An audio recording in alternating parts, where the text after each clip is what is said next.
Here we go. Maybe. Due to the adult subject matter of the following program, some listeners may find the content offensive, outrageous, or unsuitable. You know, like religious freaks, uptight losers, or little wussy mama's boys. Please listen responsibly. You're listening to The Vocal Minority with Nick Reynolds and Steve Harness. Hot. How much time? I love scotch. I love scotch. Scotchy, scotch, scotch. Here it goes down into my belly.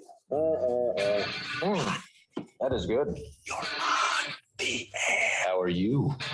You look awfully nice today. Maybe don't wear a bra next time. How much time till we're on? What? We're on the air right now. I'm ready. Are you ready? We are ready. It's the Vocal Minority with Nick and Steve, and welcome to the program. We are recording date of November 14, 2022, and Nick, Steve, Olabruski, welcome to the show. It's a booyah, whatever day this is you're listening to. And yeah, episode number 12. Who knew we would make it this far before 12 already? The Dirty Dozen. That's right. Yes. Oh, nice, up where we go.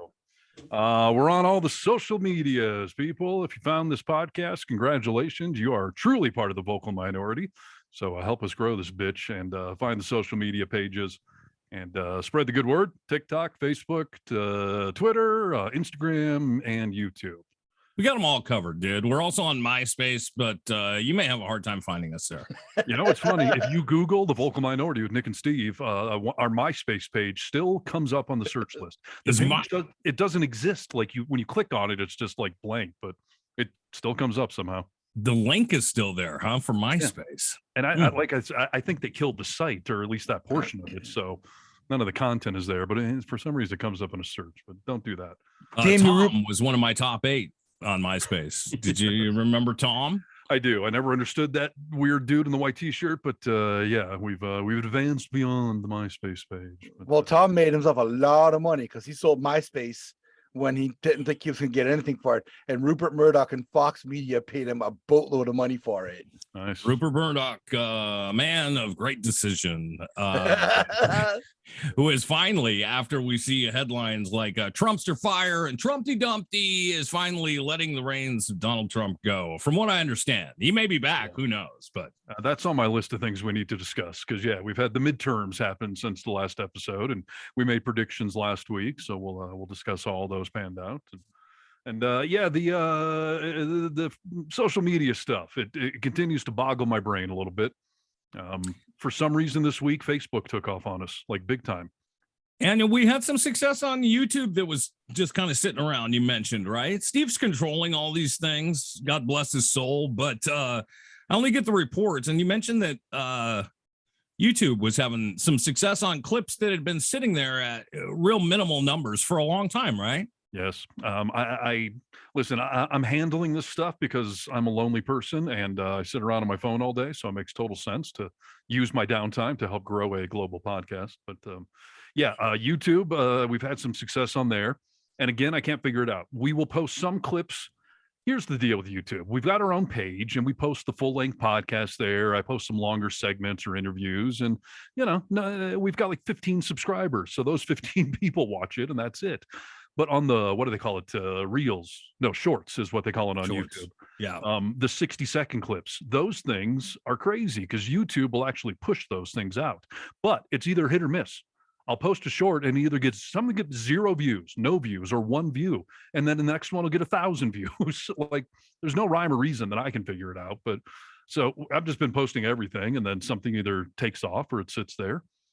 But Facebook this week was really weird. I don't know why. It started on Veterans Day this past Friday, and just videos that have been sitting there for weeks or months, all of a sudden now have 2,000 and 3,000 views. We have multiple videos that hit 3,000 views just over the last few days.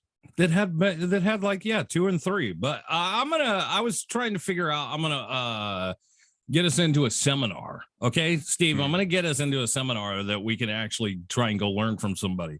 Yeah. I'm watching some videos like that, and it's hard to tell who knows what they're talking about or not, but I'm trying to do some more research. You know who Gary V is? I think maybe I already asked you this. Do you know? No, I don't. Do you, Brewski? No, is that VEE? Yes. You guys got to check Gary V out. All right. He's big on social media and has a ton of followers, but he basically, his dad owned a wine store way back when. I want to say like maybe early to late 90s. And then he started selling it online and kind of got in at the beginning of all these social media sites and figured out how to make it work. And I mean, he's hugely successful. And now he's just doing like speaking engagements and stuff like that. And I would love to be able to learn a few things from him. And I do from watching his videos, but like the main thing that he just keeps sending home is like content dump, dude. Do what you love and just dump your content out there. And he said it may not pick up right away, but the people who like it will find it and they'll start spreading it eventually. And if you like what you're putting out, don't tailor it for a specific audience. Just do what you love to do and what you think is good and just dump that content out there, dude. It's going to pick up at some point if you stay on the horse and ride. Yeah. There's a whole school of thought, though, about how often you should be uploading videos. Do you dump a bunch at once? Do you space them out an hour, 3 hours? I saw this whole thing about once one video takes off, don't post again for at least 5 or 6 hours afterwards. Otherwise, you may essentially defeat the one that is now taking off by posting another one. And I see a lot of people talking about the algorithms changing all the time. This month, they changed this to TikTok and this to YouTube. And now the advice they gave you 6 months ago won't work. Now you got to try this. And like I said, I don't know who's full of shit and who knows what they're talking about. But I will That's, say, I suppose, why like big shows have people who stay in the trends of this and know, and they can pay somebody to do this shit, you know? yes, I can tell you this can be a full-time job. I mean, I'm putting a lot of hours into not only chopping videos, but just even the act of posting them takes a while and then tracking them. And then the one thing I saw in a few of these, things this past week that I was watching was, you should be replying to the comments that are on there. And at first we had taken the philosophy of don't reply in the comments, we'll come on the show here and do it, which we can still do and we should. But now I've realized, like, if you reply to some of these people, it ups your views. It just does something to the algorithm. They may only be engaging on the clips, like on TikTok and stuff like that, not actually listening to the podcast. So I think it helps us engage with the audience. But yes, we're going to have to get set up here, dude, for... Right now, we just have the vocal minority handle. So when Steve writes something, it comes from me. It comes from Brewski. It comes from Steve. all of us. All for one. Yeah, all for one, dude. I'm going to stick by your side, but I'm just saying, Steve told some guy that he's been fucking his mom or something. Not what I said. Oh, yeah, I saw that. It was What'd you say? clever, what I said. The kisses to his mother. Yeah. Yeah, so some guy posted, let me pull it up here. I got a whole bunch of these we can read at some point, but this guy, it was the video where you and I were talking about, do you swear in front of your parents? Yeah. And Nick was saying he's a good kid and doesn't use the F word in front of his mom, and I do, and I'm keeping it real that way. So somebody commented, real, dude. I'm treating my mother like a human being, like a friend, and I swear in front of my friends clearly, So this guy commented, he said, do you kiss your mama with that mouth? And I replied, no, just your mama. Yeah, so that's good. That's fucking funny.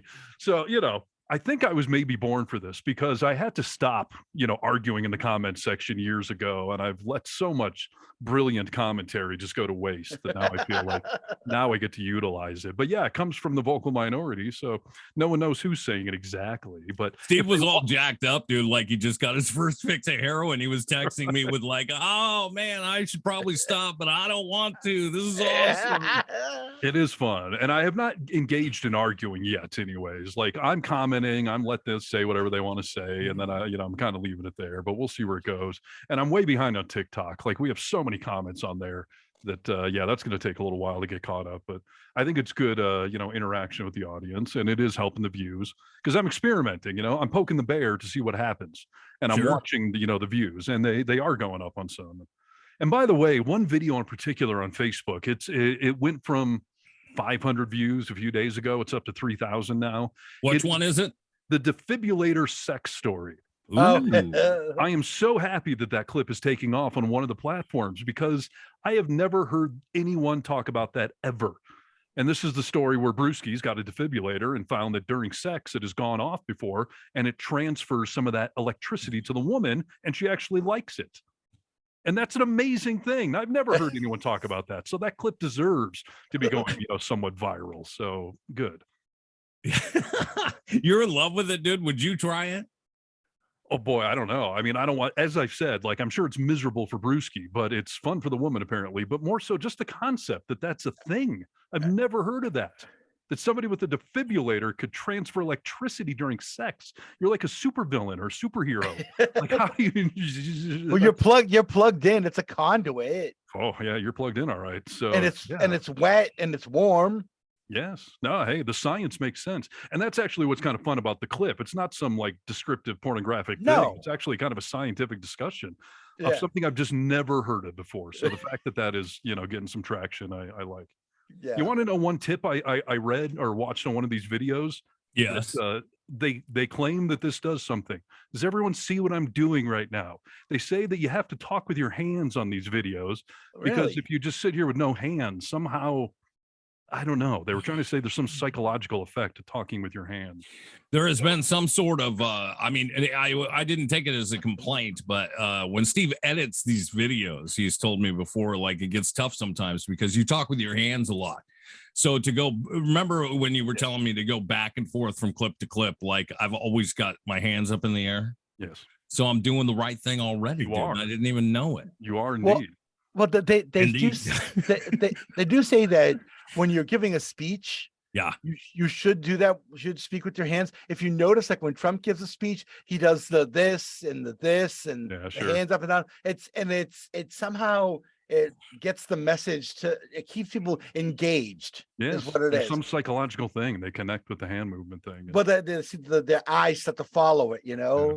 I do follow it the bounce naturally and when I'm on the radio. Like, you're in a room alone, but I always do it because it helps me mentally project the right energy or emphasis or whatever. Just convey what you're trying to do in the right emotion and everything. Yeah, I remember I was in broadcasting school and I was doing a thing in the studio and I didn't know it, but there was a teacher staring at me behind the window.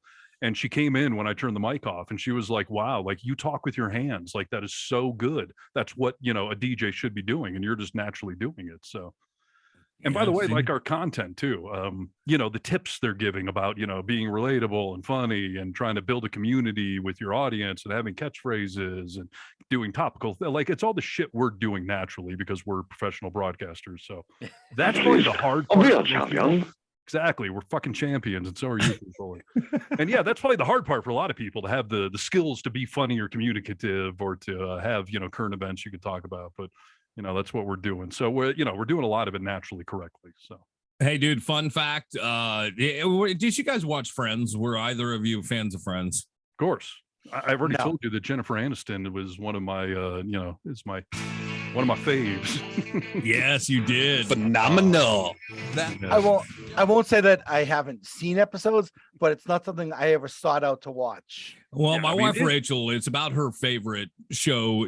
I watch The Office every night when I'm going to bed. I always put The Office Sure. on, and that's my go-to, and hers is Friends. So I see it a lot. It's a good show, obviously. But I have to say, I there's- haven't watched it in years, but I watched it all the time in the 90s and, when it was on TV. it's on our list of DVR recordings, so there's always something to flash to. But there's an episode on there where Monica, who is a chef on the show, goes to a cooking class and doesn't tell the instructor that she's a chef. Yes, And I hilarity remember that. ensues, right? Yeah. Well, about I'm going to say maybe 10 years ago, I signed up for some college courses because I was bored, and I took Spanish. I took one other thing that I can't remember, and then I signed up for a public speaking class. Okay. How old were you? Was this pre-radio or? No, this is 10 years ago, dude. Oh, I okay. was Sorry, 36 years old. Oh no, it wasn't that long ago. I was 40, maybe 6 years ago or so. I took this. So Okay. What was the go ahead. mindset on the public speaking? You thought you needed improvement or what? No, I wanted to be awesome. Oh, dude. you wanted to. I see. I see. I wanted to be Yeah. awesome. I wanted to go into the The show and mold. not tell anybody what I did for a living, and then just be like, "Wow, you're really a natural. Like, you're teaching me things." So Dude, go ahead. But I did the exact same thing once. Go ahead. I go into this classroom, dude, and I am very, I'm unassuming. Obviously, I look like slob. I'm always in jeans and t-shirts, and there were people that take this real seriously. So they're in slacks and button-ups groups, like this whole class. And I very look unassuming as I walk into the room, and I don't say anything about what I do. And as this class starts going, people are immediately just like trying to team up with me when we break up into small groups. And then the goal of this class is at the end of the class, you have to give a presentation on something, right? And then the class grades you on how you gave the presentation. Yeah. I felt like it was a movie, dude, where I got up there and I gave my presentation and people are like hooting and hollering, like clapping. I was just like, thank you guys so much.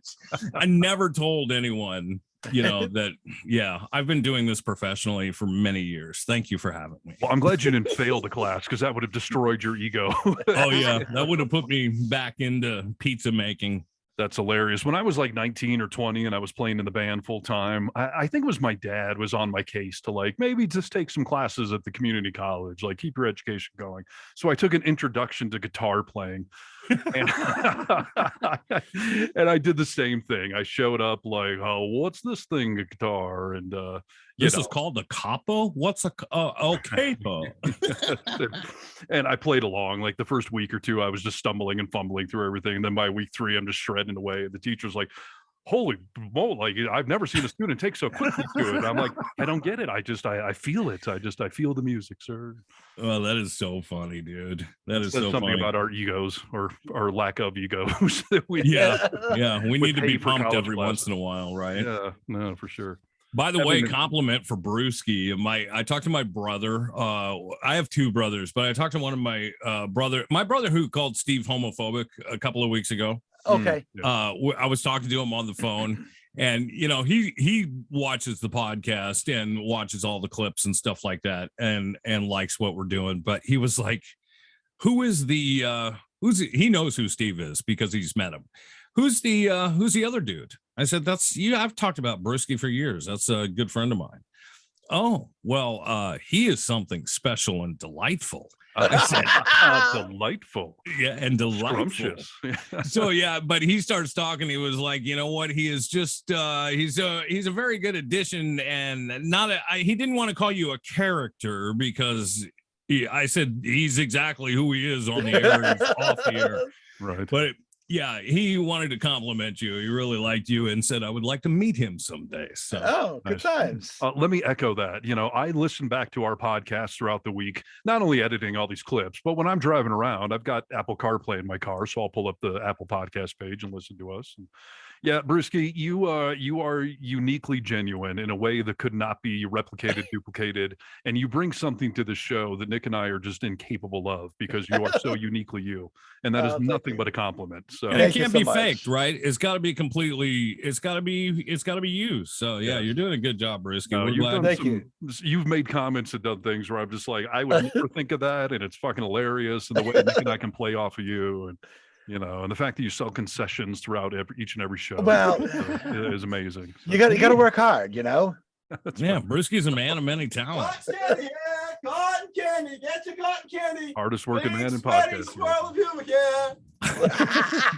It's not like cotton candy, dude. He's a hardworking guy, dude. Speaking of the show, Nick, what is this brilliant addition to your studio wall behind us? Oh, what do you think, dude? You've got the VM back there. That's awesome. That. Very nice. Yeah, I was scrolling through Amazon and these letters came up and I was like, oh, that looked kind of cool on the wall behind me. So yeah, I just got a couple of them, and the first I would have had them last week, but the V that they sent me had like a bunch of lights missing out of it. They're just real cheap little plastic things, but they look kind of cool lit up, right? They look very cool. So very nice. I told Brewski we were just about getting ready to record. I'm like, I didn't turn my dirt bike on. I got to go turn the lamp on. So you got to turn your dirt bike lamp on. Come on. And I will say I am still amongst all of these comments and everything we're getting. Nobody comments on our backgrounds, especially mine. I feel like I'm in, mine's boring. So Willy Wonka meets Van Halen's studio, and no one seems to question it. Yeah. Does anyone question our qualifications? They accept us immediately as being some sort of legitimate show. Only maybe because most people are tuning in for the podcast and not on YouTube, right? We have way more listeners just tuning into the podcast. No, incorrect. Really? What are you talking about? Listen, we're still in the infancy, and the podcast world, we have hundreds of people listening to us. On the social media world, we have thousands right now. And by the way, like, the podcast, obviously, like you said, no one can see it, but on all of these social media things, I mean, we've got videos hitting 10,000 people, and no one's been like, hey, what the fuck is with the studio these people are in? Yeah, why do you have a dirt bike? Why is Brewski broadcasting from a baseball stadium? Again, apparently just people accept this as, oh, these are actual entertainers and this is their studio. So Yeah. coolio. But yeah, brilliant addition. I love the VM there. So Thank you, dude. I appreciate it. I'm thinking I need to get a VM logo for the front of the dirt bike back here. Oh yeah, maybe you should put one on the tag plate. Yeah. Yeah. I was hoping to sell it for sponsorships, but we'll see. We'll get there. So when I got the VM lights, Rachel, I said, "Oh, what do you think of these?" And she was like, "Your studio's getting a little busy. It's so small." I was like, "Have you ever watched the podcast?" She was like, "Well, yeah, I've seen the clips and stuff. I just don't want it to get too busy." I was like, "Just pipe down. I don't know why I asked you." Right. You got to be careful asking for input. I was talking to my mom today, who starts, Steven, like, I've been listening to the show. Are you sure this is the content that the audience wants to hear? I'm like, Mom, you're an 80-year-old woman. You are not the target demographic we're going after. I have faith that we're doing what we're doing. And like you said earlier with the expert, like, we're doing what we're doing, and I don't give a fuck if it doesn't match perfectly with someone else, because that will ultimately work to our benefit. And yeah, we're keeping it real. This is very conversational, and we get into news and topics, and we'll have guests on another show, but we're doing what we're doing. So it's funny you say that, dude. As I was walking out of you guys know that my studio is outside of the house in a separate building. So I walk out of the house today, and Rachel was in there working, and I said, I'll see you later. I'll see you after the show. And she's like, have fun. And I thought to myself, it's not fun. I'm going to fucking work. I'm going to do my show. But at the same time, I'm walking down here and I'm like, hey, that's pretty cool, dude. Actually, that I get to do a show that is done for work process but it's fun. I'm fun, dude. I love, I'm fun. You're fun. We're all fun, dude. Yeah. This is a fun program. It is. I'm glad that I get to have fun doing something that makes money for me or will. Right. If this was a, I don't know, financial news update show or something, maybe if that was our passion, but it's not. And I have a lot of fun doing this show. I don't ever laugh as much as I do with you guys, and no one ever makes my head hurt like Nick can. And I mean, from like laughing so hard, like I get this throbbing in the back of my skull. Like it's a good thing, man. Like this show it's fun, it's cathartic, and yeah, it's entertaining. We're building it up and blah blah blah. But yeah, if it wasn't fun, I don't know why we'd be putting all these hours in. So yeah. Dude, why don't you tell your mom, we changed where you can get the podcast, and just give her the web stream for KRLT. So she just hears you there. I mean, that's what she enjoys. Yeah. Or give her a link to Mad Money or something. Like, she's got to stop listening to the podcast, not because I don't want her here, but because I understand why she's saying what she is to you. It's not made.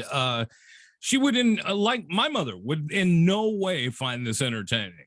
No, nor would they find Howard Stern or Joe Rogan or Adam Carolla or any of these other shows in our genre. They wouldn't find those fun or entertaining either. So correct. I would actually be worried if my mom was like, your content is perfect for me. I'd love it. I'd be like, right. Fuck this up if an 80-year-old woman is loving what you're doing. So, hey, dude, has Sister Brewski ever tuned into the podcast? Yes. I'll answer. Yes, she has. She has. Did she have any good or bad comments? Are you aware she's listening a lot? Yes. Okay. Yeah. Are you aware you're not listening a lot? I'm listening when I can, Steve. I'm also living it. I'm living it. You're living it in real time. But there are two dots in Boston, and I know which one is you. And your sister's has become orange, so she's listening a lot. Orange is top tier listener. Well, she is. She can put the podcast on at work because no one's ever in her office. Yeah. And what's been her feedback? She likes it. She's not somebody, I mean, she's more conservative than me, but she's not, which is not to say, I mean, a lot of people are a lot more conservative than me, but how old is your sister? I don't know that I've ever met her after all these I'm years. a year and a half older than she is. Okay. All right. Yeah. So she just turned 50 in July. Nice. She hot? Yeah. Single? Want to come out west? She is single. She is single. She's not Although- leaving Boston for nothing, though, Steve. Oh yeah, no, she's ready to leave at some point. She is? Yeah. I thought she was a hometown girl, wanted to stay right where she was. Well, you had talked to me the last time I was in Boston about possibly the two of you moving somewhere else in the country. Yeah. Because you were thinking about coming to Vegas, and then you were thinking about coming back to Seattle for a short time. And didn't you kind of invite her? Yes. Well, the Vegas thing, like she used to say she wanted to move to Vegas, but then like I'm showing her around there, and this was 2019, summer 2019. I was showing her some nice places, and she was just like, I think I'm okay in Malden, and Yeah. also my mom and dad were still kind of not doing well at the time. Yeah. Now that they're Vegas both is a gone, unique town too to live in. yeah, it is. It is. I know some people because we got a lot of Vegas connections here with Tahoe, and Yeah. I've talked to a few people that say like it's fun for a little while, and then it gets really old. I saw an interview with Carrot Top recently, who's coming to Tahoe soon. Get your tickets. Have you seen Carrot Top recently? He is buff as Hulk Hogan style. Yes. It's scary, dude. It doesn't look natural when he's No. he's also- on stage. It's scary. He's also had a lot of facial work done to his Yes, face too. that's why it's scary, Brisky. You're Well, right. in this interview, he was saying, like, I moved to Vegas to do full-time comedy here, and it was fun for the first couple of months. You go to all the attractions and you hit the town. He said, but it gets old super quick. So now I spend all day in the gym. And I'm at the point where people are like, boy, you're ripped. And he's like, as soon as people tell you you're ripped, then you're working out too much. So he was Yeah, basically saying there's nothing to fucking do in this town other than go work out in the gym all day. So It's an addiction, dude, and a lot of people get into that. I'm not saying Carrot Top's an addict, but my ex-brother-in-law, who is a addict, stopped drinking. And when he stopped drinking, he obviously needed to do something, not only to feel better about himself and get healthier, but he found himself in the gym, right? He had to fill some of his time up. He gets in the gym, dude, and it becomes a new addiction for him. Yeah, they replace one for the he's- other. Yes, exactly. He's going, well, at the time, I mean, you'll notice I said ex-brother-in-law because he's not my brother-in-law anymore, but he's still a brother, but you get it. yeah. He's the one I met. Yes. Okay. Yes. Twice a day he's going or was going to the gym What the and hell? got a trainer. Like he would go in the morning, and then as soon as he would get home from work, he'd come home and change and drink a bunch of protein powder and go back and do training sessions. And it was God. crazy, dude. Yeah, I mean the endorphins and the physical release can be addictive, and then the vanity when you start seeing yourself looking better and better, and then you just want to keep it going. But it's one of those things like sex where people are like, how can you be addicted to sex, or how can you be addicted to working out? Those are good things or fun things, but you can take anything too far. And if it's taken away from the rest of your life and you're obsessing on it and spending too much time and money, Yep. then, yeah, it's an addiction. So yeah. Hey, speaking of globetrotting, welcome Montreal, Canada, for some reason, has popped on the map Nice. this week. So, and two people in Montreal. So, Oh, Quebecois. buddies, roommates. I don't know what the deal is, but I think it's Justin Montreal. Trudeau and his wife. It could be. They're both very beautiful people. So we welcome you to the broadcast. Yes. We're expanding our international audience. We've got both ends of Canada between Vancouver and Montreal now. Great Britain, of course, continues to do well for us. Denmark. Belgium is the other one. Oh, And then, Belgium. Malaysia. Who the fuck knows who's there? But Malaysia. yeah, we continue to expand. And Seattle picked up a few people this week too. So Seattle continues to expand for us as well. So Well, good. We're growing like a boner, dude. yep, indeed. So all right. Well, I don't know. Where should we start? You want to start with politics? You want to start I do want a Yellowstone review from you, Nick, a non-spoiler Yellowstone, because I heard from one of our radio buddies today that they were not enthralled with last night's premiere. Who said that? Howie. Wow. And Howie feels the same way I do, though, about season 4 of Yellowstone, that it sucked and that Taylor Sheridan has just gone crazy with his agendas, with his expanding into different shows, and the fact that he knows how to ride a horse. and he just can't stop putting himself in the fucking show, riding a horse around. Everyone, look, I'm a cowboy, everyone. You know? Well, dude, Yeah, listen, the more you get like Howie, the less we're going to hang out. All right. Well, as a general rule, I understand you saying that, but Howie is a consumer of media, and he was not impressed with season 4. And he said the premiere last night, he was like, it was all right, just all right. He's like, I fell asleep in the last 20 minutes. He did? Yeah. Well, he wakes up early and he lives his life as if he were doing as he were a coke addict, but he doesn't do cocaine, you know, like he's always running himself to the rails. And yeah, and he does a morning show, so he's up at like 3 a.m. and it's studio by 5 a.m. But yeah, so what's your spoiler-free take on Yellowstone season 5? I will tell you this. Okay, first of all, let's just start out with the fact that Yellowstone is the most watched television show on TV. That's the truth. That's the facts of it. All right. So, and COVID is the most contracted virus right now. Doesn't mean I'm pro-COVID. Well, listen, it's a different thing, dude. You catch COVID, you tune into Yellowstone. I'm telling you that your view last year of Yellowstone, the last season, wasn't commonly shared. It wasn't completely off mark because it was different than other seasons had been. There wasn't as much killing. There wasn't as much action in it. They got into the storyline a little bit more. And I think it turned into a soap opera. Yeah, a little bit. I mean, what last season was. And I will agree with Howie in a very small way.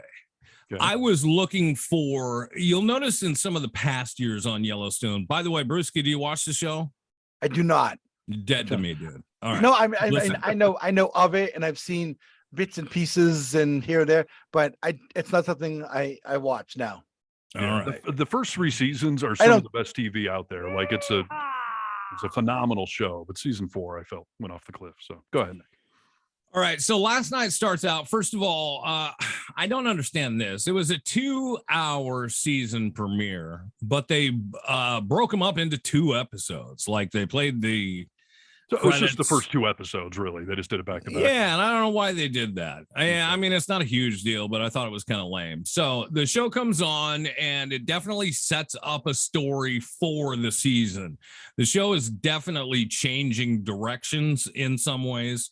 There's everybody's favorite that I know of on the show is Rip. And I will say that his relationship with John Dutton, who runs Yellowstone, Kevin Costner, is supposed to be changing over this season because he's been a loyal guy that will do anything for John Dutton. Yeah. And I don't know if that changes, but there's some questioning that is going to go on because, as you know, when we left last season, did you finish last season, Steve? Yeah. Okay. So John Dutton was going to be running for governor. Yes. In efforts to just kind of keep his ranch. I mean, he cares about Montana as a whole, but his first priority is to keep his ranch. That's where the insanely large ranch that, in all honesty, you probably should give up some of that acreage. I don't care that your family's been sitting on it for 7 generations. Like, it's modern times. You own half the state.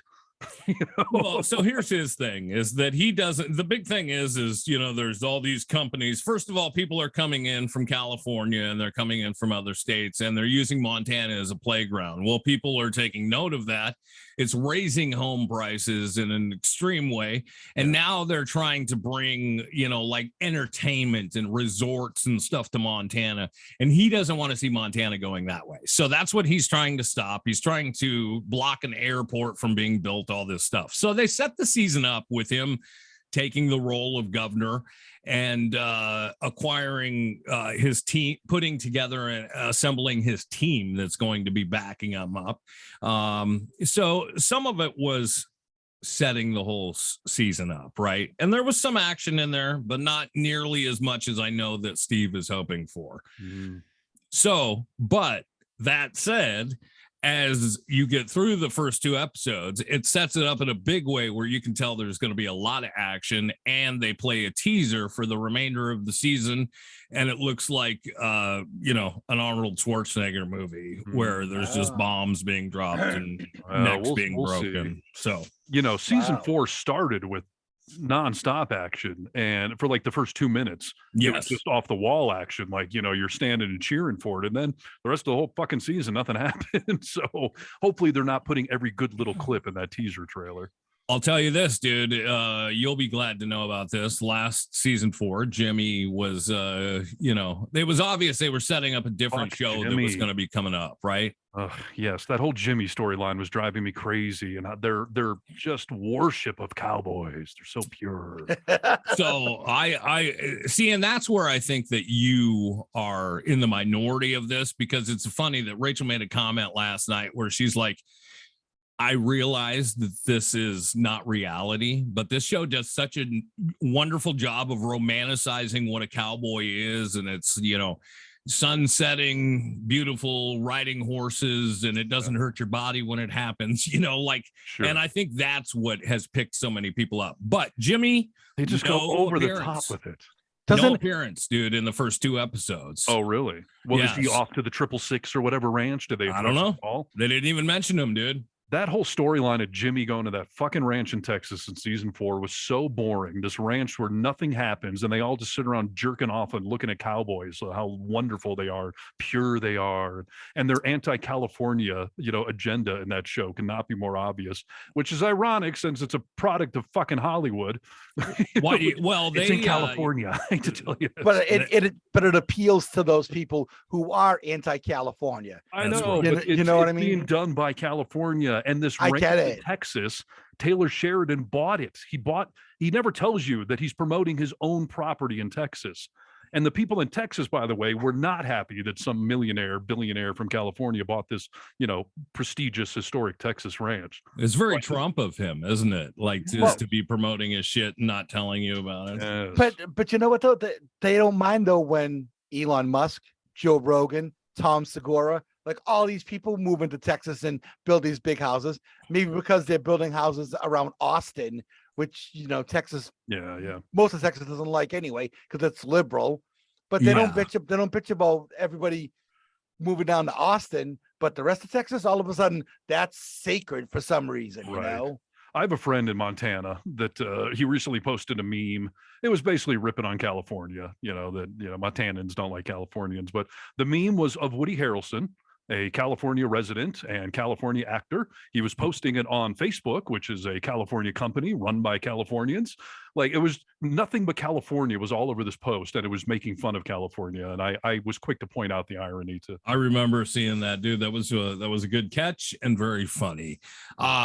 Everything is bigger in Texas, including assholes. And we saw that with the election, which we have to talk about at some point today. But before I move on from that, I do want to tell you this because you brought up Taylor Sheridan. Yes. How many times does he ride a horse in the first 2 fucking episodes? Who? Taylor Sheridan. Yeah. Well, I mean, there's horses, dude. There's horses. Him, People though. are, huh? Him. How many times does he ride? Because he learned how to ride horses, and he does the thing where they spin around and stop, and it's in every other fucking episode because he just wants to show off that. I don't think he how to ride a was. horse. I don't think he did this first 2 episodes. Is he in it? No, You know who he is, though, right? he's that guy from the XXX or 666. Yeah, that sells the horses and Yeah. drives them around and all Yeah, that. Okay. he wasn't So in he's it. not even in the first 2 episodes. No. Okay. All right. Yeah, he stayed out. He must have got Uh, my memos. So, Yeah, maybe so. Or maybe more people than I think feel like you do. Maybe more people are tired of it. But it's obvious, like I said, it's still the #1 watch show on TV or around the world, all around the world. Listen to this, though, because you brought up Taylor Sheridan and his dominance of writing everything and taking over. There's a new show, that they talked about last night and kept running previews for. Yeah. Sly Stone. Oh, I've seen this preview. Have you? It's not Yellowstone related, at least. No, But- no, it's No. not. Yeah, that one and the one that Hawkeye did, Jeremy Renner. Like, I get those. Yeah. Those were part of his contracts, and he's made those shows. But he's got 2 or 3 shows that he's launching through Yellowstone. Yeah, Like the whole 1860 thing, 1886 And and then yeah. this 666 Ranch or whatever is going to be its own show. And I'm just What- sick of it. Stop using a good show to make other shows. I Well, the- agree. I think the Stallone one is he's a former mafia guy from New York and he goes to Tulsa Yes. This one And- looks interesting. I checked that one out. It's already streaming. So here's the thing. Whatever the name of the show is, do you remember, Brewski, what it's called? Like Tulsa King or Yeah, Tulsa, something like that. Yeah. Paramount Plus, which you were telling me last night you didn't have, Steve. Yeah, and I got enough streaming services. I'm not getting Paramount Plus now. Listen, dude, get Paramount Plus for 1 month because they're giving you a free month. You can cancel it as soon as you sign up. You can cancel it, and it'll stay for the whole month. Okay. But you can. That show's already streaming and all episodes, so you can watch the whole show if you want to in a month. You know. Okay. That's what I'm gonna have do. to stop posting on our social media pages so I can watch all this TV. But Well, I have a I'll question. do it. Yeah. I have a question about the romanticizing of cowboys in Sure. this show. Okay.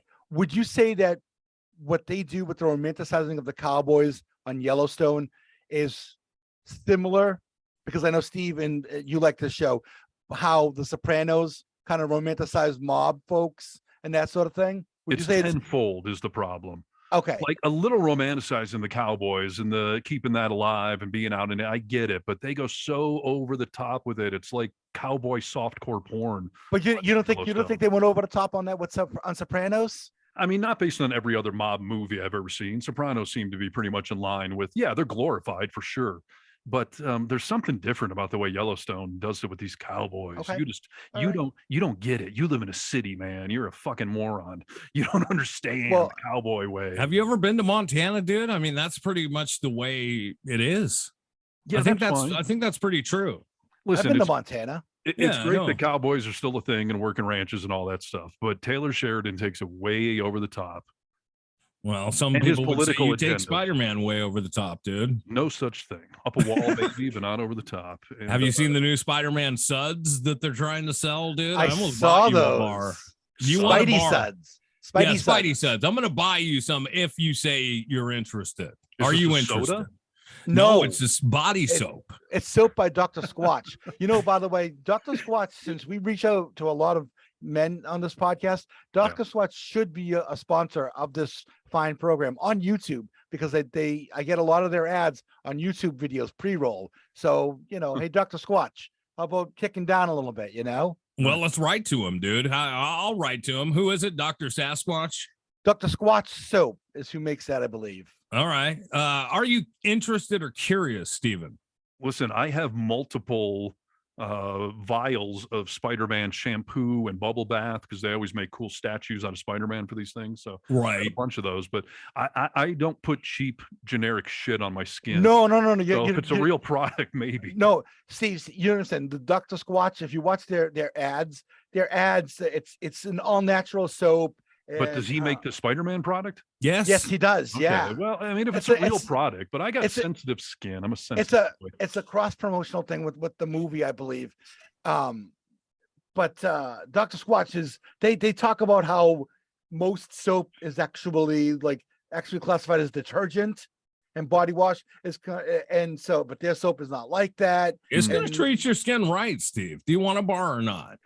Well, Christmas is coming, so sure. Yeah. Well, how about Oh, it's a Crocs? bar? I'm really more of a liquid soap kind of guy. I understand. You can just display it. You don't have to put it on your fucking body, dude. Oh, well, of course. Well, the I'll bar- put anything on display. I thought you wanted me to actually use it. So No, know you I don't should. care. It doesn't turn Well, you into Spider-Man, dude. Just display it. It's got a nice little package. But then I think when you take the bar of soap out, it has spider webs or something on it. it's red and blue. I have a picture. I have it right here, actually. I'll share that, Bruce. I had it. Give me one hold second. on, let me Oh, turn the screen.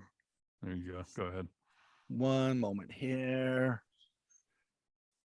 Tis I- the season to think of Spider-Man related gifts for me. So I resist all the time seeing them, and I don't necessarily buy things for Steve on the regular, but every time I see them, I want to buy it for Crosby. I just don't know. I mean, I know he's totally into Spider-Man. He just got a Spider-Man gaming chair. Are you in it today, Steve? no, right. I don't get to claim that until he goes to college. But yeah, he bought this bomb fucking Spider-Man gaming chair. It's like, $200 or $300 ergonomic guys- chair. Do you guys see this? No. Okay, hold on one second. Oh, here we go. Can you see my screen now? Now I Yep. do, yes. Spidey Suds, men's natural soap. All right, scroll through the pictures, Brisky. Oh, look at that. Lather up this cold processed soap and scrub down daily. Great for all skin types, including sensitive skin like Steve. All right. And show then show us the bar, dude. I just clicked on it. Yeah, that's weird. Okay. Well, it's a beautiful. Oh, There you it go, is. Steve. There's all soapy. It's all blue and red stripe. Yeah. I'm sure that's nothing but natural and healthy. So, okay, sure. Oh, you have some Spider-Man porn underneath that, Brisky, we're looking at? Spider-Man panties there. Yeah. I don't know. Did I see that? Let's take a look. Yeah. You had some. Oh, go back to the image page. Yeah. Oh, there we we go, go. right That looked there. good. Oh, there you There we go. go. There's a fantasy. For those of you on the podcast, we're watching 20-something-year-old women in Spider-Man underoos made for probably small children originally. But yeah, she's looking pretty good. It actually is underoos. Well, there you No, go. yeah, and they actually make them for adults now. Actually, I have seen this. I could never wear that, but she looks hot. So, all right, I do that. Yeah, she You does could look never hot. wear that, dude. But yeah, you could get a lady to wear it. Why would you wear it? Well, I'm sure they make them for men. I'm just saying, don't send me underoos. I'm not wearing them. I But won't. yeah, I'd bang her in that. Sure. Some sort of All right. fantasy in there. So, Yeah. all right. Well, good. That's our product review segment, everybody. And if you want to Oh, send me let's- Spider-Man stuff for Christmas, go ahead.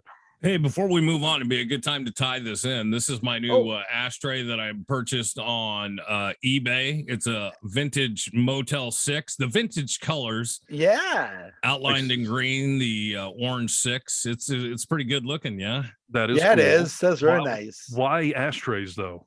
Why would Well, you buy because an I ashtray? smoke, and I Oh, also you do think smoke. it's That's right. Yeah. But it's a collectible. You're not going to put ashes in it, are you?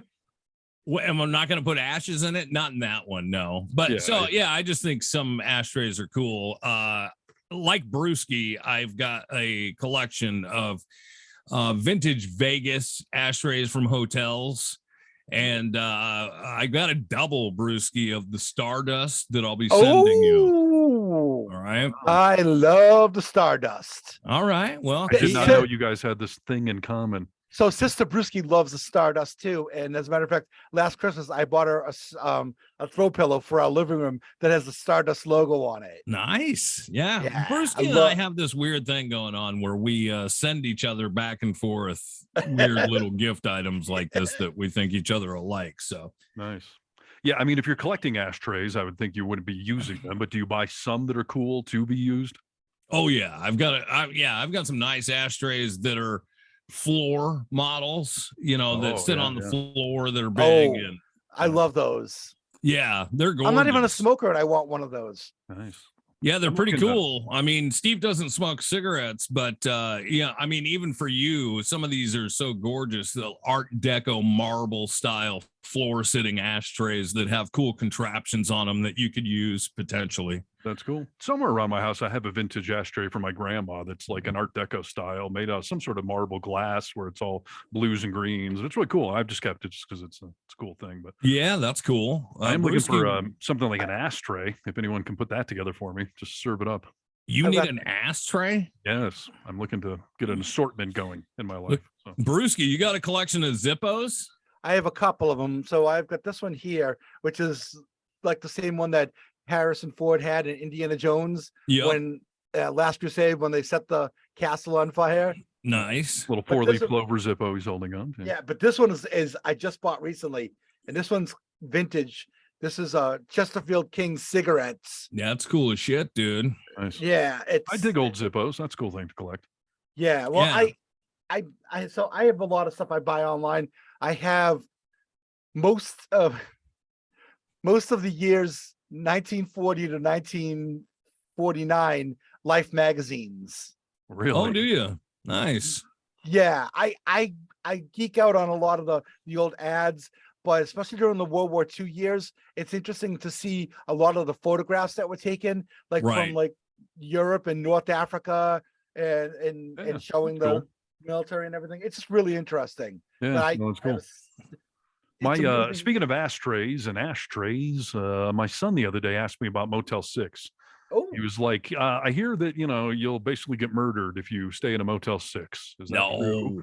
And I was like, where did you get this from? And he was like, you made a joke several years ago about Motel 6 being a shady thing. And we have one here in Tahoe that's like a really nice Motel 6. We have some down in the valley, and I don't want to tell my son this, but I used to go Yeah, maybe I did this 2 or 3 times. I was dating a girl down in the valley, and there would be nights where she was only free for like an hour or 2 and her kids were at home. So I would just go pay the $45 or whatever a Motel 6 cost. I'd take her there and bang the snot out of her and then drop her back with her kids and head back up to Lake Tahoe. And I found the Motel 6 to be very safe and perfect for everything I Yeah, needed. very hospitable, dude. Yeah. They always Actually, leave a that one light had been on for you. renovated. What's that? They always leave a light on for you. They do. It was a red light in my for my purposes. So yeah. You know what? I'm all Maybe for it. you should take Crosby to the Clown Motel. Oh god, that would scare the crap out of him. Yeah, we discussed, and by the way, I put together a good little clip. I'm gonna actually post it today because it's one of my first on the list. But we talked about the fact last week that my great uncle was one of the original Bozo the Clowns. And that Yes. I showed my son a picture of him. It scared the shit out of him because it's this old black and white, creepy. He looks like Pennywise from It. Yeah, so he I looks found the creepy. picture. And so I made a clip of us talking about my great uncle being Bozo, and I put the picture of Bozo up on there so the audience can see what my great uncle looked like as Bozo. You should get some of the watch the old videos and you could see the games they used to play where the kids used to have to throw ping pong balls into buckets to win prizes. Absolutely. I was a fan of Bozo, but that would be like early 80s, and it was a much more modern version of the show at that point. But the Yeah. old school Bozo really does look kind of scary nowadays by modern standards. So yeah, check Well. out our social media pages. It'll be posted by the time you get this. So I'll check send that you out. that. I'll send you my clown pic where I was having anal with the clown. Yeah, we need to put that in as well. So Yeah. but yeah. All right, fun stuff. Well, good. Yeah, all right. Should we talk politics? Sure. Yeah, Always why the right not? time to talk politics. Yeah. So thoughts, guys. Like, a week ago, we were talking about last episode was taped the day before the midterms and posted on the day of the election. And we didn't know red wave, blue wave, anarchy, what the fuck was going to happen on this election. And I didn't see really coming what did end up happening. Basically, a victory for Team Blue for the most part. Yeah. And is Trump really done now? Have people gotten this memo that this guy is toxic enough that you should actually be distancing yourself from him? Well, I think that just that's shown through action and results, right? I mean, this was the first time since he was in office or even running that we've seen people that he was endorsing getting hit like whack-a-moles, dude. Flat out You know? losing, yeah. So I think that it's definitely a good start. But did you watch SNL this weekend? I saw most of the Fox and Friends parody of him. Yes. Okay, so I mean, if that I was thinking as I'm watching it because the Fox and Friends parody, they denounce Trump and they're like, yeah, it's not you, it's me.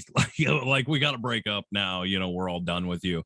I think that if that narrative continues on some of these stations that are in love, have been in love with them, that yeah, I think America will start getting the message.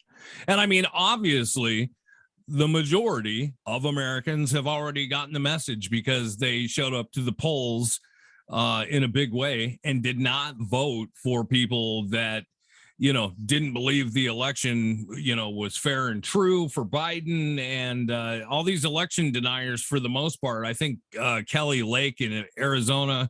Carrie Lake. What is her? Carrie Lake? Carrie Lake, yes. She Yeah, looks thank like you, she's going to Brewski. lose. It's not been announced yet, but Yeah. she's got a very narrow chance at this point of pulling that off somehow.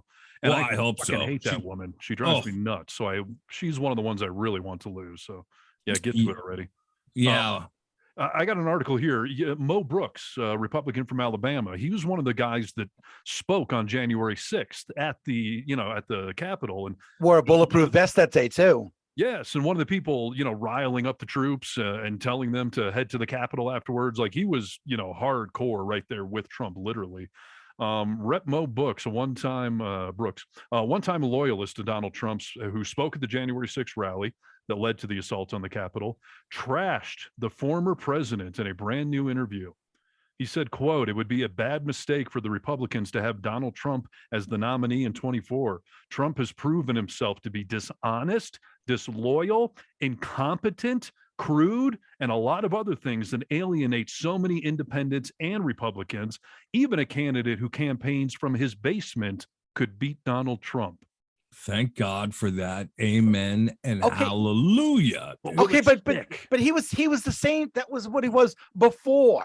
It's not like Trump just became that in the past 4 years. He's Oh, of always been course. every single one of those things. But Absolutely, but they saw but that he could win elections, so they those were fuckers won him because they thought they could get something from him. Yes. Well, they can ride the coattails. We saw people from the likes of Ted Cruz to Lindsey Graham, two of the people I despise the most in this country, talk and denounce Trump before he won.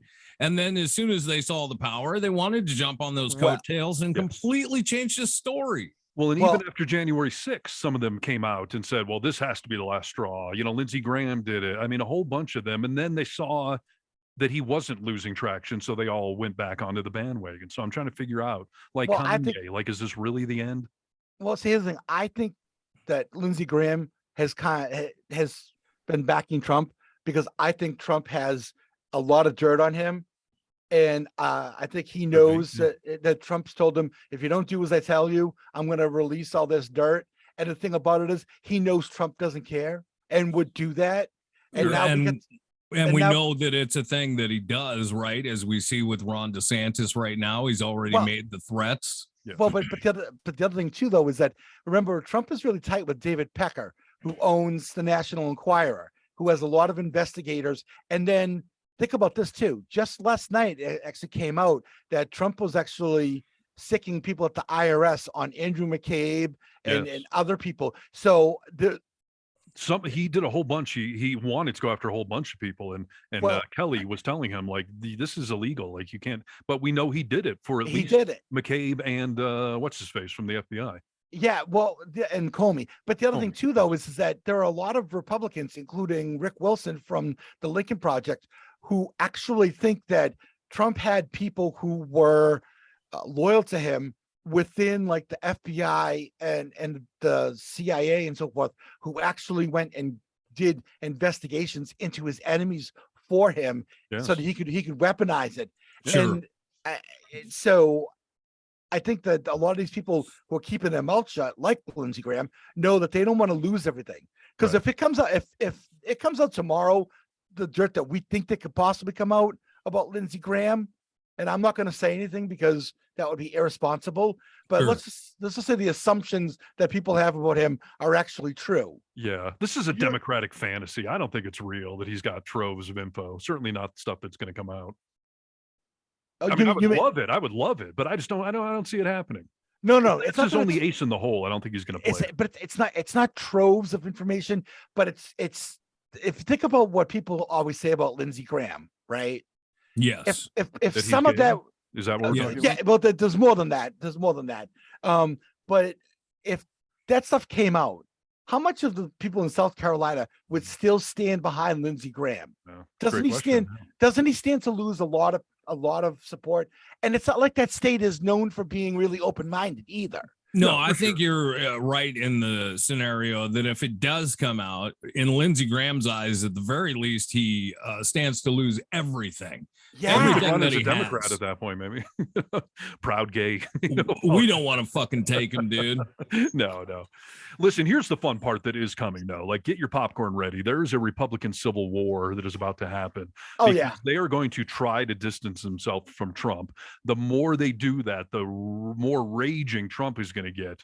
And he is going to do more insults, name calling, any gossip or dirt he has, true or not, he'll start to dangle out there, because we've seen him do it before, just dangling stuff that, he's basing on nothing. What's the three? He's going to run as a third-party candidate. Oh, that'd be great.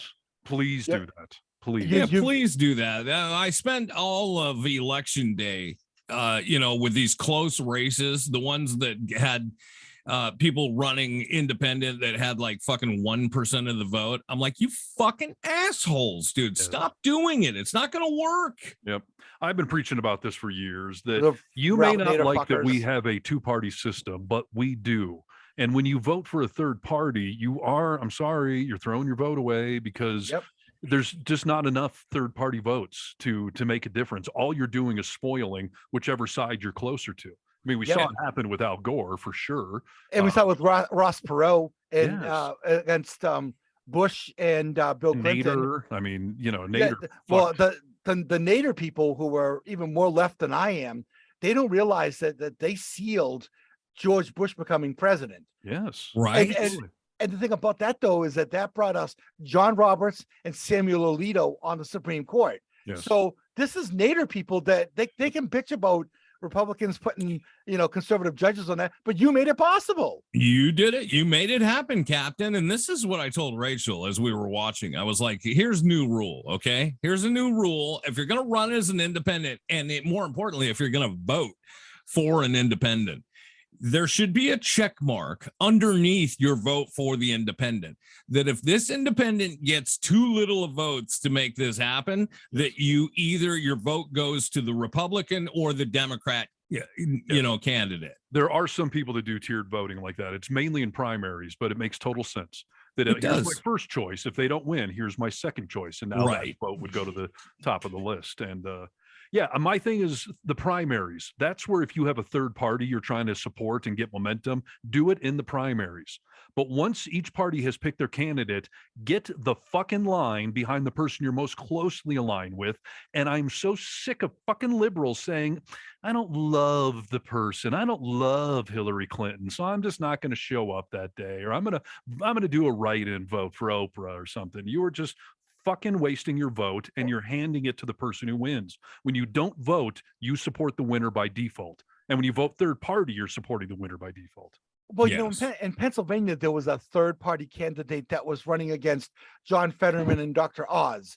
And then as we probably about 3 or 4 months, 3 months before the election, he actually said, you know what, I'm only getting this amount of votes. I'm taking myself out and I'm supporting John Fetterman. I asked that anybody that was supporting me, that this is who I think, who I would vote for.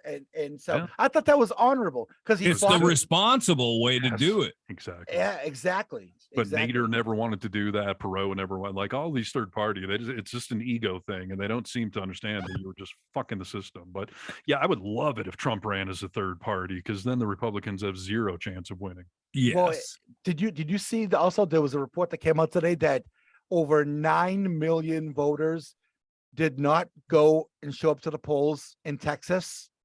Really? 9 million voters. And when you think about the fact that Beto Wait, O'Rourke, 9 million compared to what normally vote, or just based on population? on the available on the actual registered voters, they came 9 million voters short. So if everybody showed up, it would have been a certain number, and that number is actually 9 million less than the last election. Wow. I mean, this is a recurring theme, especially in midterms, where, why don't people show up? And, but the voter turnout was way higher this time. And, the youth vote did get bump up some points, and that's a good thing. So, oh, I mean, it did in a serious way, dude. They said that more people, Gen Z, outvoted people 60 plus. Good. Which is, more than likely, majority anyway of 60 plus is conservative, is the way I feel, but we have the youth of America to thank right now for what happened last Tuesday. Yeah. And when we left the program last week, Rachel was nervous. She kept telling me, like, get ready for a civil war on, later in the week. And I noticed she was very hypersensitive on social media. So hypersensitive, dude. And she was like, these are the 3 places, other countries that I'm willing to move to. You pick where you want to go. And I was just like, just fucking calm down, please. Let's see what happens. Yeah. Which one was it? Can I ask which one she mentioned? She would like to go. She's got a big thing for Panama right now. She wants to move to Panama. Okay. All right. And she wants cheap.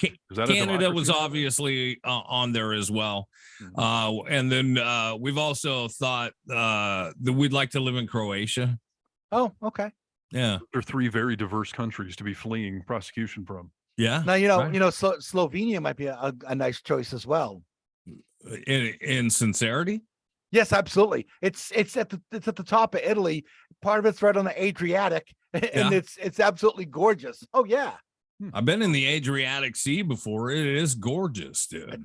Yeah. We could expand our international audience a little too. So. Yeah. Hey, dude, I'm willing. You know what? I'm willing to move out of this country, but I told Rachel that I'm unable to move until while my mom's still with us. Like I won't move. Yeah. I've been- especially could- out of the country. I could possibly move to Canada easy enough because my grandfather is from Prince Edward Island. And so Wow. I'm only a couple of generations removed from that. I have family all across Canada, primarily east coast of Canada, through Toronto and so forth. But I wouldn't think I would have too much of a problem getting residency and that sort of thing there if I wanted to go there. Yeah. Did you see that Canada, speaking of Canada, though, did you see that they outlawed handguns? No, Did I you did not see that. That's the outlawed handguns in Canada. Sure Yes. about this? Hey, I have dude. not. I don't want to pass on false information. No, on hey, a highly Brewski, reputable program. here. Google it for me real Yeah, quick, will yeah, ya? yeah. I saw Justin Trudeau talking about it, and I don't know, maybe it was a deep fake, but I was like, oh, wow. Yeah, it seems like they are outlawing purchase of new handguns is what I see. Okay, saw. so here's the story. Handguns are the lowest priority, but go ahead. It's what I thought when I saw it, but go ahead, Brewski. It's freezing the market on handguns. And this is actually a statement from Justin Trudeau's office. Fewer guns mean safer communities. That's why the government of Canada is implementing some of the strongest gun control measures in a generation. Handguns are the weapon of choice in most firearm-related crimes, which is why limiting the number of handguns is a critical part of our plan to protect Canadians from gun violence. That's an old one, Steve. The That's a Prime Minister, six-shooter. That's a handgun. Justin Trudeau, he announced today, and this came out on October 21st, actually, a national freeze on the sale, purchase, and transfer of handguns went into effect. From now on, people cannot buy, sell, or transfer handguns within Canada, and they cannot bring newly acquired handguns into the country. Isn't that it's- insane, dude, that we're not hearing it's- more about that? I heard one little blurb about it. And Yeah, if you no, want I to, heard. see the whole thing, it's Bill C-21. If you wish to look that up. Well, listen, I've been insane. making fun of Canada for years, calling them America Junior or Diet America, but yeah, they seem to be doing a lot more things right up there, especially when it comes to healthcare. It's just preposterous what we have going on in this country still, that people are going bankrupt for getting sick. So Yeah, Yeah. exactly. no, Canada's looking a lot more appealing nowadays. So Yeah, that's interesting. Speaking of the future of America, so now that we're through the midterms, what are our predictions and or hopes or desires for Biden 2.0? Is he going to run again? Do we want him to run again? Et Yeah. cetera. Yeah, I've been pondering this obviously a lot. And here's the thing, dude. Biden takes a bad rap. I know he's not everybody's favorite president, but I think that Biden in the next 2 years specifically is going to have the opportunity to get a lot of things accomplished. And he's already done some things that he doesn't get a whole bunch of credit for. I worry about Biden and his age. He's not my favorite person who's ever led this country, Yeah. but Don't get caught up in this "I don't love him" thing. Like, Well, no, I don't. I'm not Yeah. caught up in it at all. I don't mean My- you. I'm just saying, don't encourage that mentality out there. I don't love him, so fuck well, him. here's something interesting to think about. And I've been reading about this a lot online. that we're not So- supposed to love and worship a president. Is that the interesting? Well, part? there's that part It's of a it. valid Yes. point. Yeah. Yeah. Well, so here's It's a the fucking thing. job. It's not a king. You know. Yeah. So here's the thing. Vice President Harris, unfortunately, is not somebody that is very popular amongst even Democrats right now. Well, who did you just say? Because I haven't heard from her in 2 fucking years now. Where did But that's- Kamala Harris go? But that's what that happens all the time with vice presidents. When Reagan was president, you never heard of jack shit from George H.W. Bush. I think I heard more from former Veeps than we are with Kamala. Okay, And so, I can't but- tell if this is them intentionally keeping her down so she doesn't outshine Biden or no, what, it's not. because It's not she- that she's unpopular is what the problem is, and so there's talk that if Joe Biden runs again, they're going to replace her on the ticket. No, I don't think you can do that. That Yes, would you be can. such Yes, a you faux can. pas. I know you can legally. But I'm wait, just saying let the me perception. let me tell you who they're going to replace him with. Yeah. Please. And Gavin Newsom. I like Now, Gavin Newsom, dude. I And like then- too, Gavin. but then- he just said that he does not want to be president. That's not his goal. I can't. Oh, imagine him stop living it! in That's California. bullshit. He's saying that so that people in California still vote for him and support him. You know, Yeah. they all say I'm not going anywhere, but then as soon as they get a chance, I mean, as soon as they get a chance to get in a higher office, But That's like here's the other- me saying that I have no interest in doing morning radio in New York. I'm happy with what I'm doing. No, Well- I'm here because that's the I would agree ultimate with that. goal, right? Well, the second part of what I've seen also is that if there happens to be another Supreme Court justice opening come up, there's been talk that she would get moved, or she would actually get appointed as Who? Supreme Court justice. Kamala Kamala Harris? Harris. No. Yeah, yes. No, I get it. She was the attorney general, and she's a good lawyer and all that. But Yeah, boy, it's I don't okay. know about any of that. It's better than, I mean, it's better than the people that Lindsey Well, Graham was listen, pushing. I mean, I see what you're saying. Like, it would make sense if they said, we're going to give her this honor being in the Supreme Court. Now we have an opening on the VP ticket. But I would be more prone to vote for Newsom for president than I would be, to be excited about him being vice president. I know it would be a stepping stone to be president. No, but the other thing, or when going Biden back to- dies in his next term, he would become. exactly. That's what they're concerned about. They want had those rumors though when he had Kamala as his VP, especially with conservatives. They were like, Biden is going to be unfit for this and she'll become the president and blah, blah, blah. I had the same thoughts the other day. And I said to my wife, why have we not seen anything about Kamala at all the last 2 years? Yeah. It's crazy. People like my brother, who is conservative, has really morphed conception of what Kamala is and stands for. She is hated. And like Brewski said, there's Democrats who hate her as well. And I don't. I happen to like her a whole bunch. She's done some things in the past when she was acting as attorney general that that are a little shady, that I look back and think, oh, those were not good decisions and everything else. But I don't know that we have anyone who's in politics where we can't look back and say, yeah, Monday morning quarterback, that wasn't the greatest. Well, I have a lot of friends that are super lefty, and they always refer to her as cop, saying "fuck you, cop." Yeah, understood. I hear it a lot about these marijuana, prosecutions and whatnot she went to, but it was also many years back. We've come a long way from that stuff. Okay, but Yes. how can you honestly say that maybe she's really changed her stance at all? You know what I mean? Can't, because she's vanished. I don't know what she's doing or stands for anymore, because I haven't heard from her in 2 years. I get that, but I don't know. A lot of times people who run for those offices, unless they explicitly say, like Rachel Rollins, who's the DA here in Boston, she from the get-go said, I'm not going to prosecute low-level crimes. I'm also not going to prosecute a lot of drug crimes, and that because they disproportionately affect people of color and that sort of thing. Yeah. Andrea Campbell, who's now the attorney general here in Massachusetts, she said the same thing. Yeah, but listen, if she actually ran and got up and had the platform, she probably would. But that's not a sticking point for me. I think Kamala is she's got the it factor. She's a rising star and all that stuff. But I think she probably would be better off as anything but president. I wouldn't vote for her as president. I wouldn't. Versus a Republican. Come on, this is what I'm talking about. I don't care. No. I Or in get the primaries, you're saying. in the primaries, I wouldn't. Okay. I mean, Steve. I literally in the last two presidential elections ago, I literally held my nose as I voted for Hillary Clinton.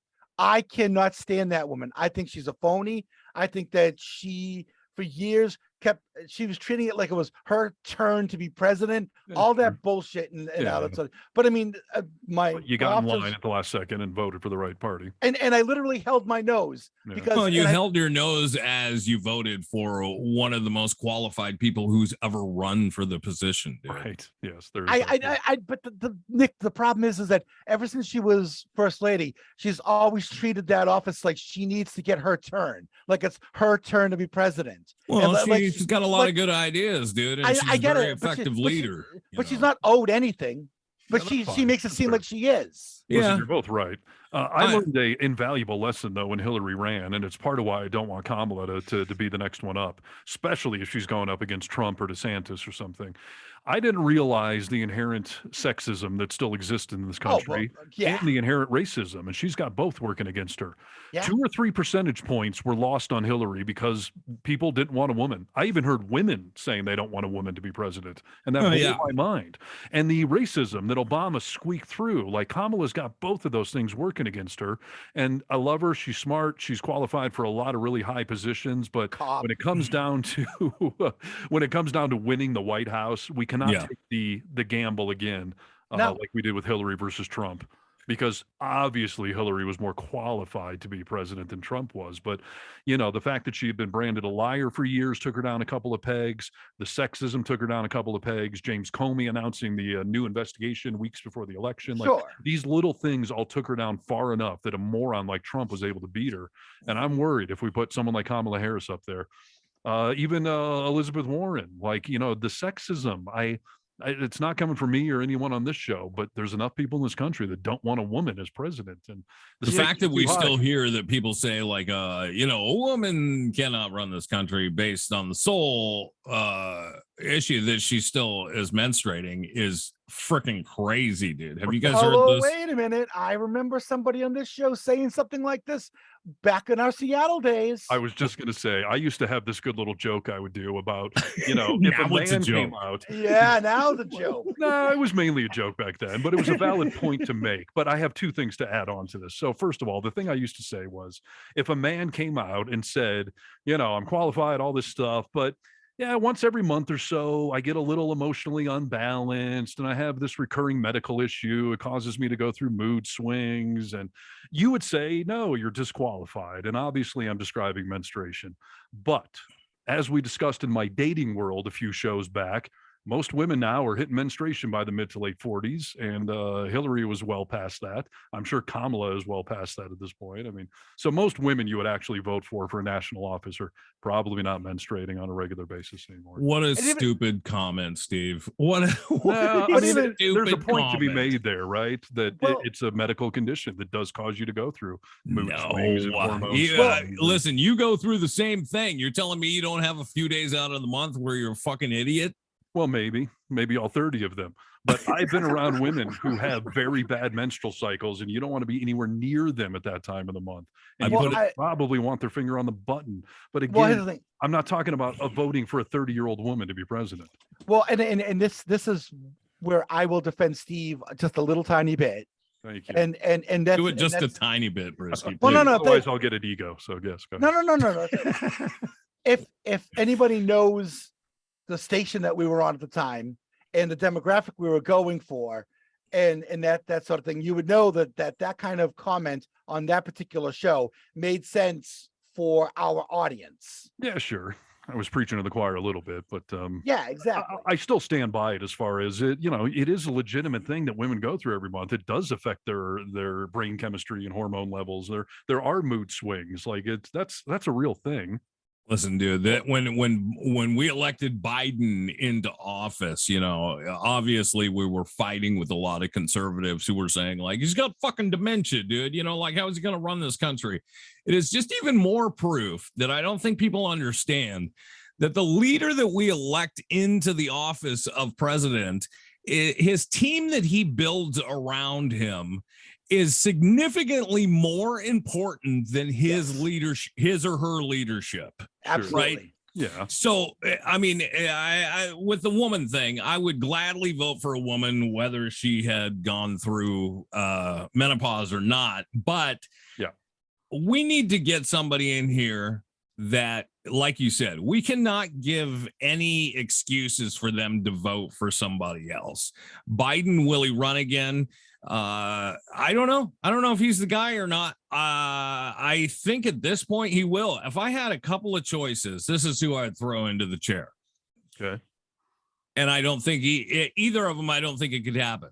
I would love to see Beto as president someday. And I don't know if he's ready yet. And I don't know what his political career even looks like at this point because he's lost 3. I was gonna say he needs to win something before the guy can be a president. I love Beto, but god damn it, you got to win an office somewhere, buddy.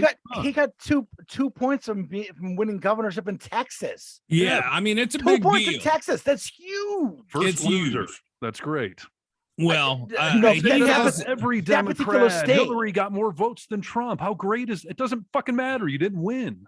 but here's the thing: if it was on a nationwide level with, Maybe. you And know, Beto should I think move somewhere he can win, so he can get the experience. I agree. But I right now, agree. he's got all the He cares it about factor his- in the world, but can't win. He cares about his state and where he's Yes. from in El Paso. He cares Yes. about his state, you know, and I think he Go looks run at for city council then. Like win I something.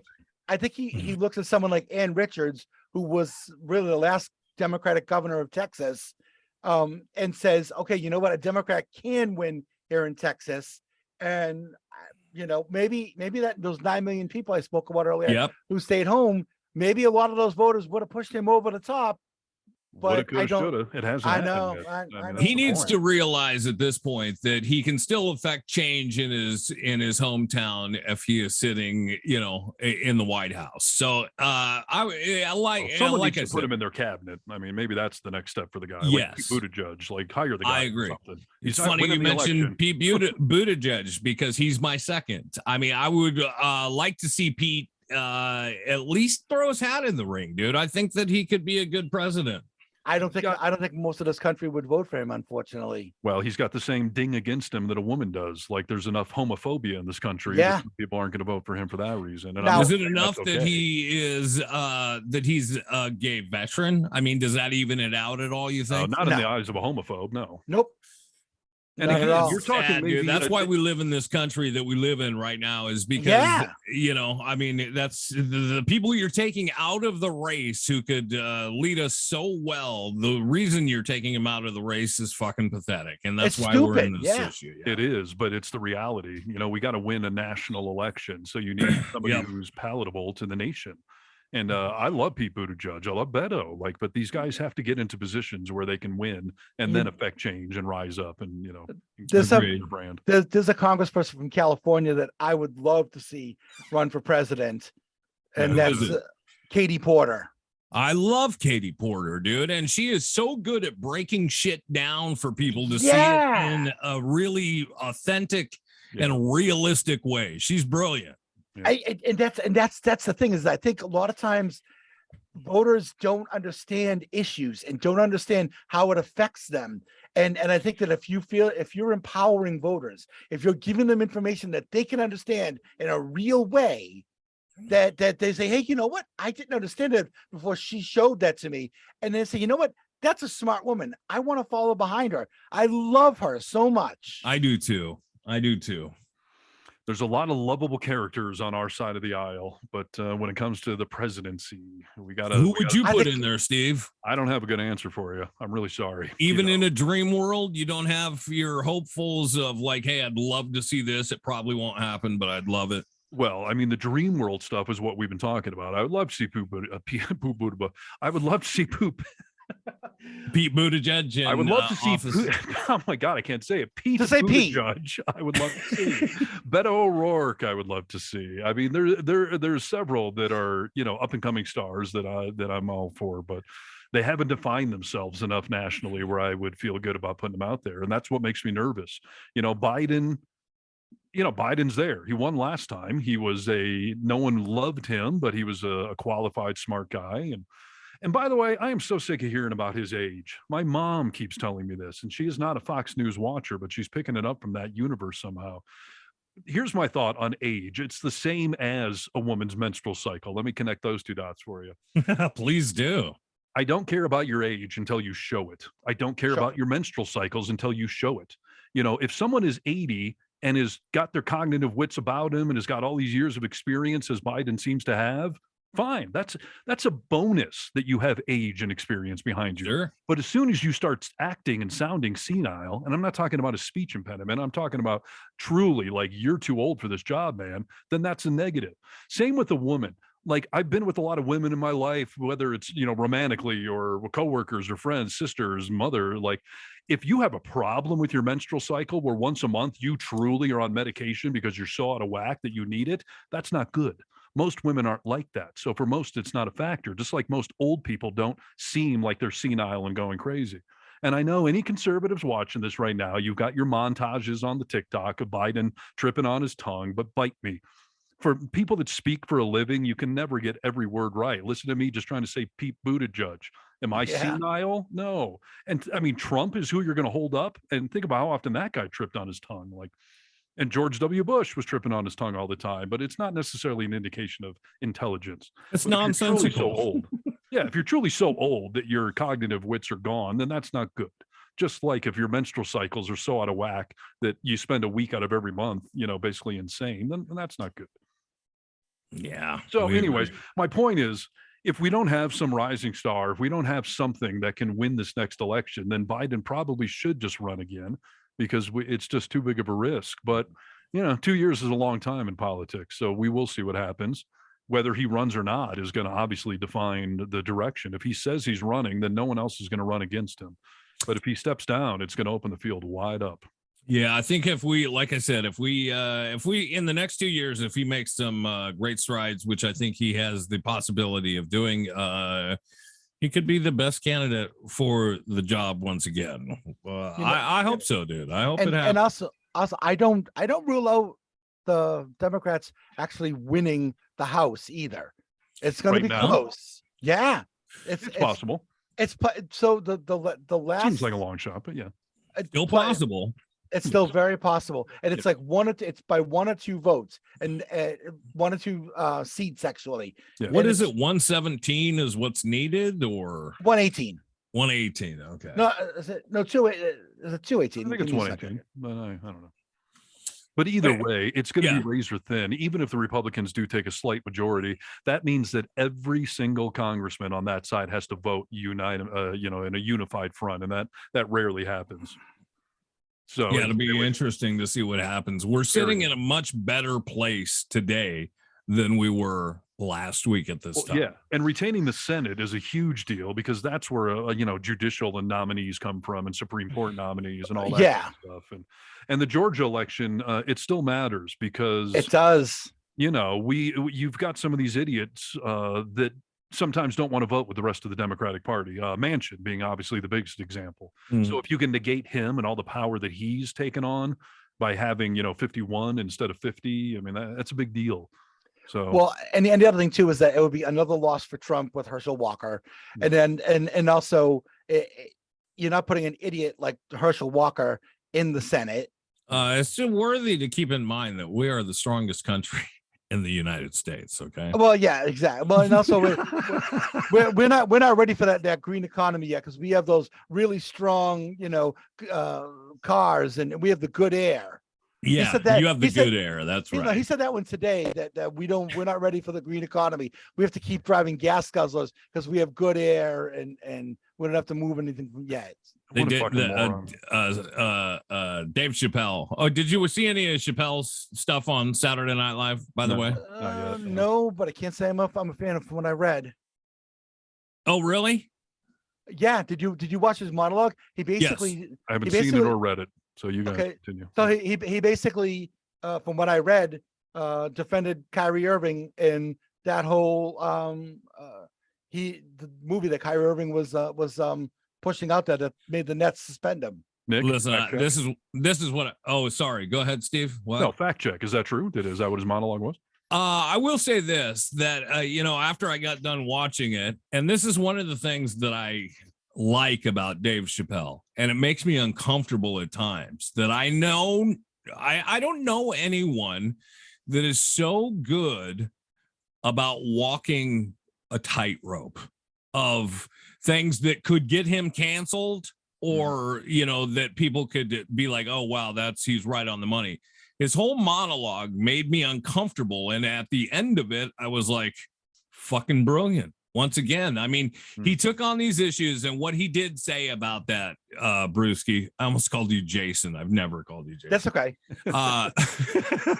One thing, what he did say about that is First of all, I will say this, that he said, people are saying, about the whole, he started the talk out with Kanye stuff. And he said, people are saying that, Kanye saying these hateful things has nothing to do with his mental illness, right? This is what Brewski said when we talked about this. Yeah.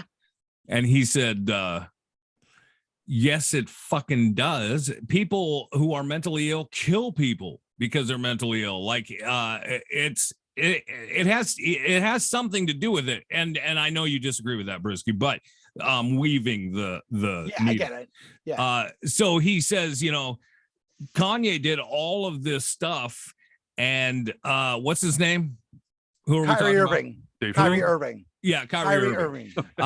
He said he did not even put up a caption with this whole thing. He simply tweeted the title of a movie he had just watched, and then people jumped on him because in that movie there is some anti-Semitic humor. So he was like, he obviously fucked up, but are we really jumping on this because he didn't apologize soon enough for something that he didn't realize he had done? I don't know if I agree with it or not, Bruce. So what you have to understand about Kyrie Irving, and if you don't know anything, don't know much about Kyrie Irving. I don't. Okay, so Kyrie Irving is one of those people that likes to make himself seem like he's the smartest guy in the room. Okay. Now, like here's a great example. When he was playing for the Celtics here in Boston, this is like 7 a.m. practice. He walks over to the coach, Brad Stevens, and he says, "Hey, coach, got a question for you." He says, "Sure, what, Kyrie?" And he hasn't even had his coffee yet. And Kyrie says to him, "What does government mean to you?" Like, really? We're here at fucking basketball practice, and you want to talk to me about that shit right now? Kyrie's also somebody that is a flat earther. I know that. Yes. Okay. He's also anti-vax, and as a matter of fact, he couldn't play for the Nets last season and in their home games because of a vax mandate that they had in New York State. Yes. And he refused to get vaccinated and help his team win basketball games because he felt like he knew more than everybody else. Vlade Divac. He basically said that he knew more than everybody else. Now, this is a guy that went to Duke University for 1 year to play basketball, and most likely did not go to class at all.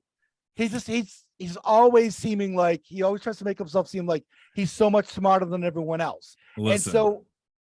Keep going. I don't want to stop you. That's fine. When he tweets something like that out, that's like somebody saying, "I'm just asking questions." Well, no, that's not what they're doing. They're using that as an excuse to be able to put out shitty ideas and say shitty stuff.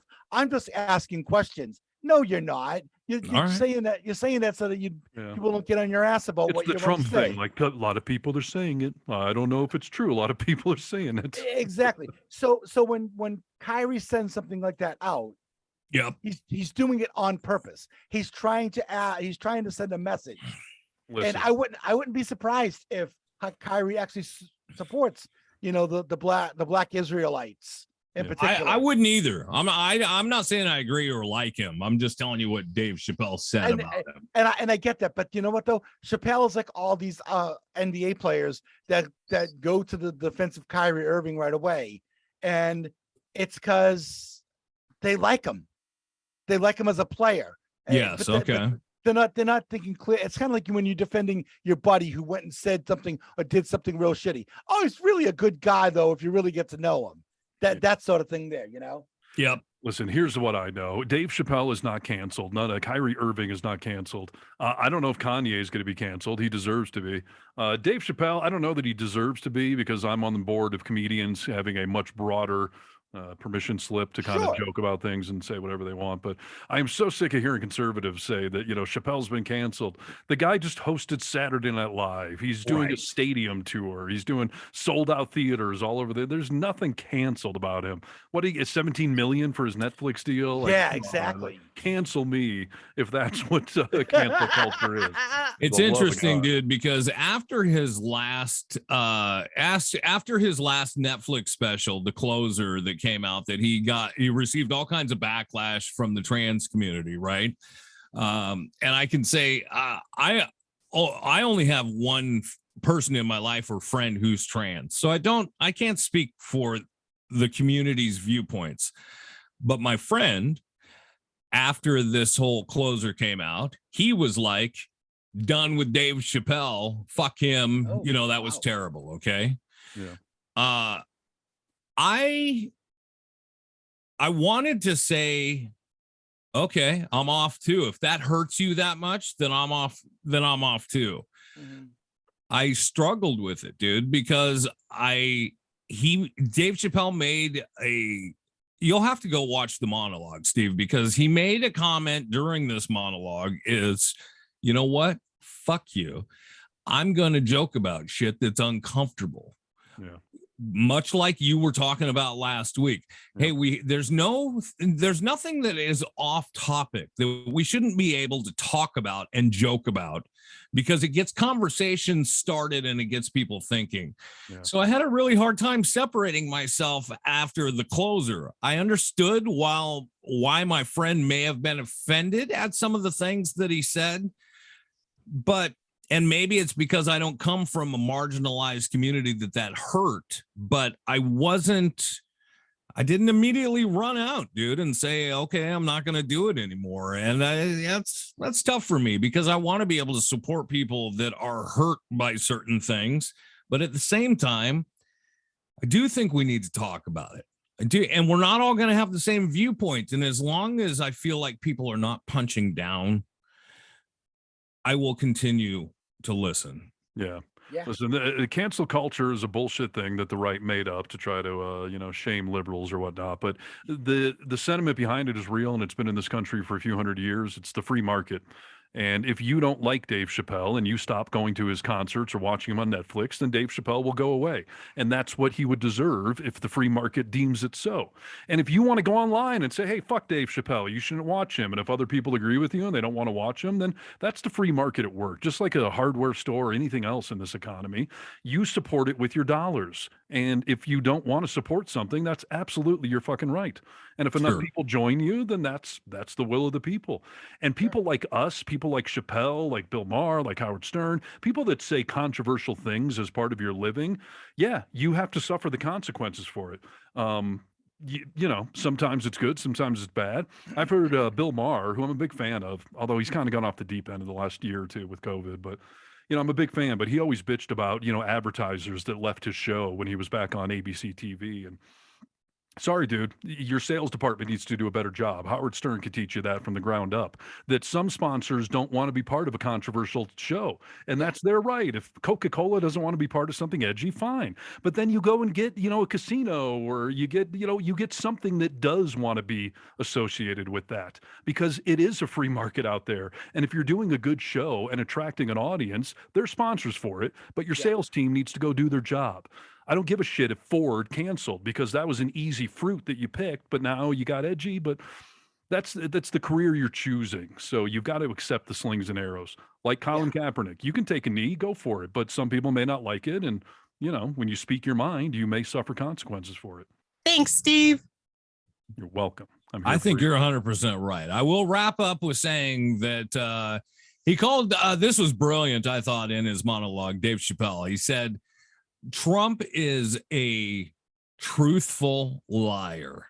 And he was like, I understand in New York, you might not understand why people love Trump so much, but I live in Ohio, and I live amongst a lot of poor, I live amongst the poor whites, and I get it, because I hear it all the time of what sucked everybody in initially. And he said it was that first debate between him and Hillary, where he walked out onto the stage and, Hillary was saying, you evade all these tax laws and stuff like that. And Trump said, yeah, I do.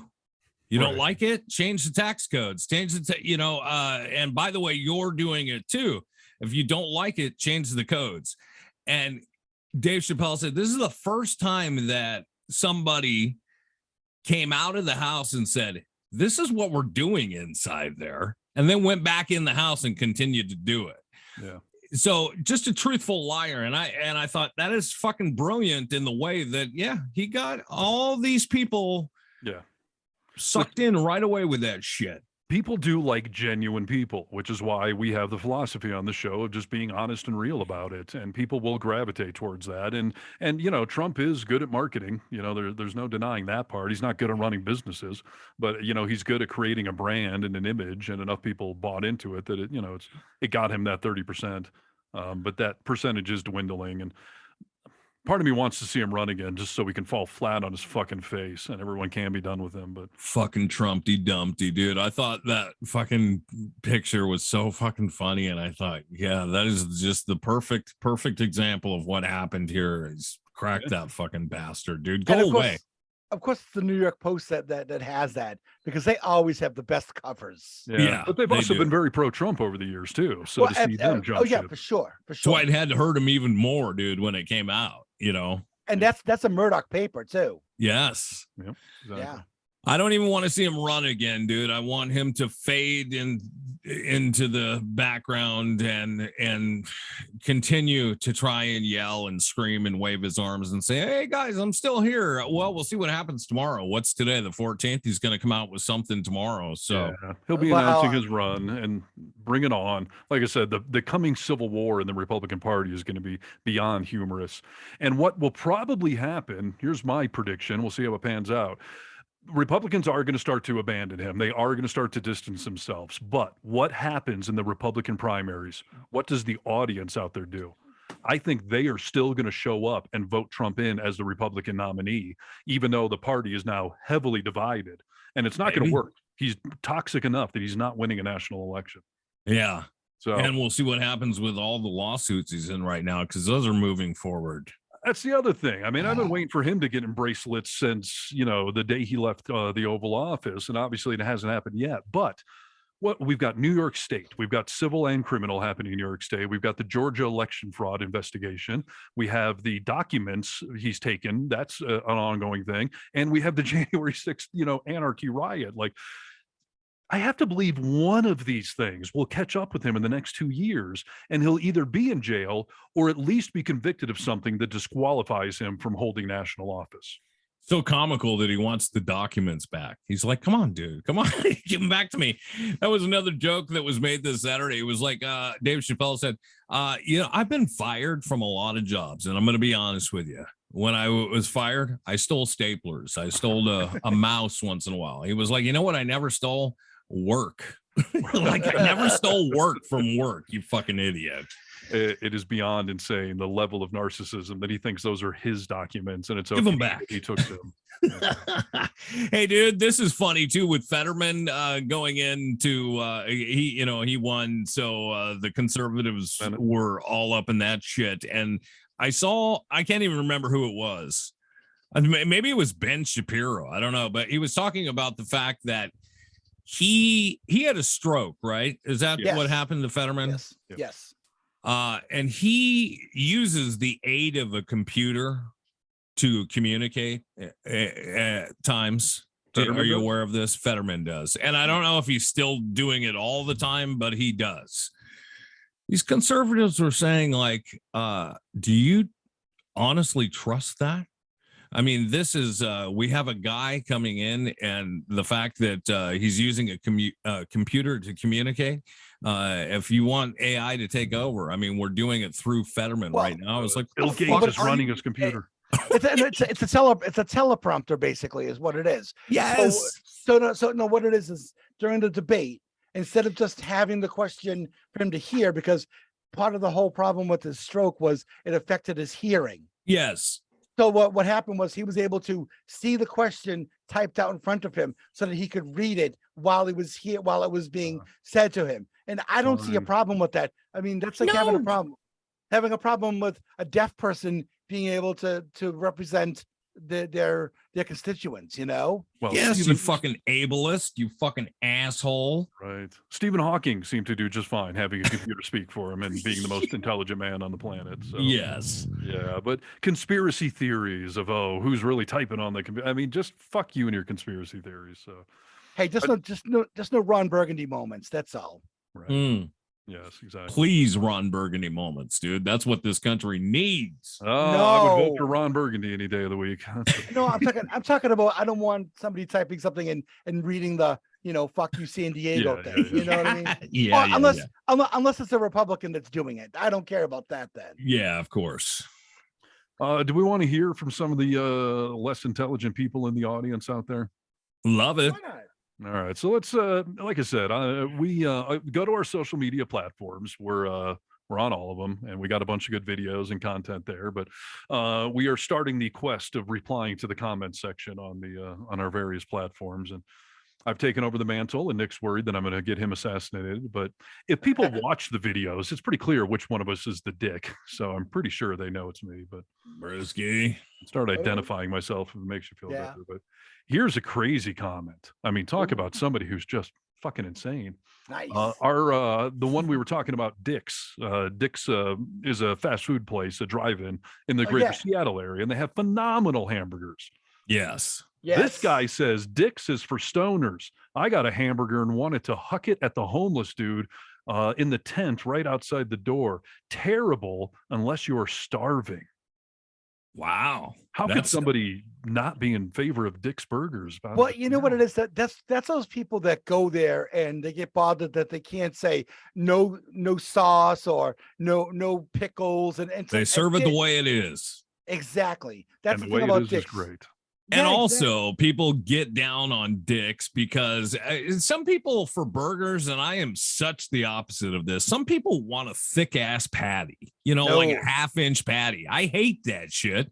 Dick's is like White Castle style. It's thin. It's a smaller patty. It's fucking so good. Yeah. Oh, And my speaking God. of getting down on Dick's, being against Dick's restaurant is like being against a blowjob. Like, what are you talking about? How could you possibly be anti-Dick's? So Well, my and I- reply. Yeah, What? go ahead, I'm sorry. Your reply. Go ahead. I said my reply was, I have never been more offended by an online comment. But seriously, you should see a doctor immediately. Something is very wrong with your taste buds. Yes. Talk about also a company that you would like to support. We've been talking Yes. about that chicken chain that we don't have anything to do with.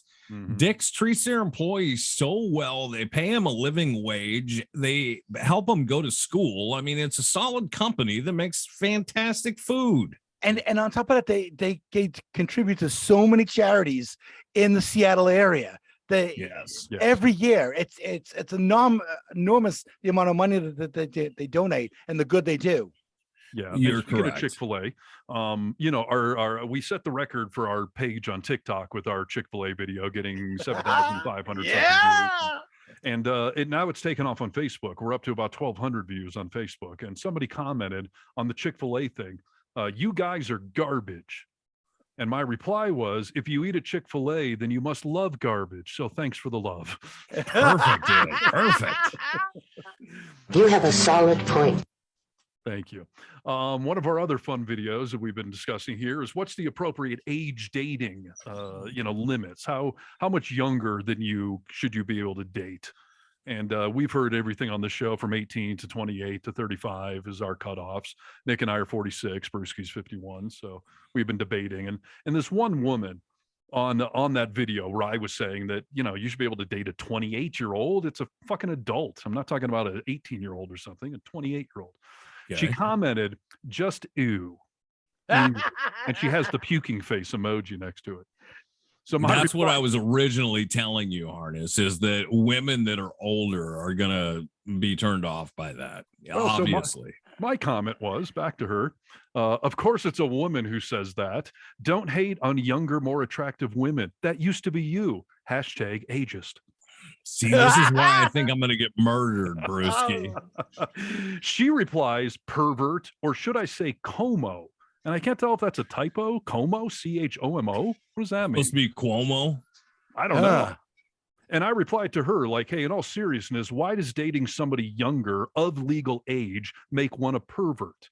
And I've got no reply to that because I Of seriously course. want to know, like, what? How did she spell it? Chomo? Chomo. Is that some urban? Oh, you're a that means chomo. You're a child molester. Oh, that's what that means? Yeah, you're a chomo, dude. Usually, You usually lady. but usually it's Chimo, Chimo. Good This- gravy. Come it's- on. because I want to fuck a 28-year-old. That makes me a child molester. Good grief. You're a chomo, dude. The audience Well, has spoken. It's like when you see those dudes with the little pencil mustaches. Yes. They call that mustache a chimo. I It's a child. wholeheartedly reject that premise. You know, an 18-year-old, listen, that's a little skeevy. I mean, they're legal and all that, so feel free if that's your thing. But a 28-year-old I can't date. That makes me a child. But you're calling a 28-year-old a child molester. No, Obviously, who's that's of a legal voting little age, drastic. drinking age, is a professional person out there in the world. They could be fighting in wars. I mean, this does go back to like the Pete Buttigieg thing of like, you know, I don't want somebody president who's younger than me. Like, you should probably get a little more experience out there. But come on, a 28-year-old, I'm a child molester. Like, yeah. no, that's Listen, hey, fine. Brewski, speaking of chomo, dude, any Yo. updates on your story? Oh, that they haven't reached out to me at all. I've tried calling both the phone numbers and they don't even ring anymore, which means Brewski that had a 18-year-old go rogue on him last Well, weekend. the whole thing sounded fake. Brewski was messaging on a dating app with someone who was 18 and wanted to hook up with him, but then he started getting calls from allegedly her parents trying to blackmail him that you're molesting a child or something. yeah, Yes. exactly. I mean, the And- whole and- thing was just a scam. Exactly. And when I called them out on their scamminess and I told them exactly how this scam actually works and I wasn't going to fall for it, all of a sudden they got defensive and then completely shut down all communication with me because I Good, fought dude. back. I'm glad it went away. When I was Yeah. 19, banging a 35-year-old, was she molesting a child? I mean, come on. Yes, dude. Please. Yes, yes, she was. She was dude. molesting quite nicely, but come on. I was 19. I mean, give me a break. Yeah. All right. So we did one other video. I don't remember which one this was, but it was something about gay rights. I'm trying to think Okay. which video this might have been, but I don't know. It doesn't matter. So this cornhole replies, what is, quote, gay rights? Does that mean that your business has to kowtow to them? Does that mean that my church has to host their wedding? Does that mean that I have to support mutilating children? Is there a defined goal to gay rights? And what rights are you missing? This idiot says to me. Oh, wow. There's so much to unpack there with that Yeah. fucking tool bog. Well, so my reply, our reply on behalf of all three of us, Yeah. Yes. was I said, I'll explain it, but I'm pretty sure it's over your head. Gay people are people. Straight people are people. Both groups should have the same rights. Too many words? Try this. Discrimination equals bad. I'll take it. I'll take it, Steve. Yeah. Oh, now you are a champion. Yeah. Now, I got one of these Perfect. 20-page replies from the guy Oh. where I was just like, I don't even have the free time to read. And let's just shit. say that, you know, it's a damn shame that we have to refer to them as gay rights. We should just be able to call them equal rights, but it's people like you that we have to point out Right. that gay people should have equal rights. I believe the actual hashtag on the post was gay rights are human rights, because that's the Right. whole point. We're Yes. people. We're all just fucking people. Who you're sticking your wick in should not have any bearing on how you should be able to marry, vote, where you can live, anything else. We're all just people. We're all Well, you just know- people trying to get through this fucking quicksand of a world, dude. Living life, trying to do our best. Go fuck Well, you know, yourself. as far as businesses, you know, going back to like the wedding cake thing, Yeah. you know, it goes back to remember when Arizona didn't want to have Martin Luther King Day? Mhm. And I heard a comedian years ago say, how racist do you have to be that you don't want a day off from work with pay? And it's the same, and it's the same thing with the wedding cake thing. How much do you not want that money in your pocket that you actually care about who you're baking that cake for? No one's asking you to go on their honeymoon and blow them or anything like that. You're making a cake for them. They're giving you money. Yeah, I've been saying for years, if you don't like gay marriage, then don't get gay married. Otherwise, it doesn't affect you. Yeah. No. Yeah. It's all good. Somebody said to me the other day, I won't get the quote 100% right, but it's close enough. Said, you know, it's so funny the irony of churches that they will say, you know, as you're in church to the congregation, like you should pray for, if you're having money issues, you should pray to God that he takes care of your money issues. And at the same time, put a collection basket out to all those people asking for money. Well, Yes. well, yeah, so, you know, on that, Nick, So years ago, I worked at this radio station that was a broker time station, and we used to play this program. Which The means Reverend- people pay for the airtime. The station Yes. doesn't put them on. You pay for that 2 hours or whatever it is. So, go ahead. Exactly. It's like when you watch an infomercial on TV. Yes. Yeah. Okay, so there was this guy from New Jersey, the Reverend Dr. James Wade, financial blessings from the state of New Jersey, and something good is coming for you. Watch and see. And so he would do this whole thing where if you got bills and or what I want you to do is I want you to pray over those bills and then send me a copy of them bills and I'll pray over them and you watch, the money will come to you. But you have to send him money for him to pray over your bills and that sort of thing. Sure. Yeah. And that was the whole show. It was all financial blessings. Right. I used to send in for all that shit, Brewski. There was you remember the Jokingly, audience, jokingly. What's that? I said jokingly used to send in for that shit. Oh yeah. Yeah. Do you And you remember used to- the evangelical that people made a fart video of them a long time Yes. ago? I remember very well. And yeah, you were writing to these evangelicals and they'd write back to you. Yeah, and they send me water, holy water, and oil and stuff that I was supposed to. Yeah, I had to pay for it. I'd send them $1. I just wanted to get all this shit. I think we did some of it on the show years ago, but those fucking people, dude. If you are really that brain dead and hopeless in your life, go get a fucking hobby, dude. I don't know what you're doing. Stop it already, dude. Are you really that much of an idiot?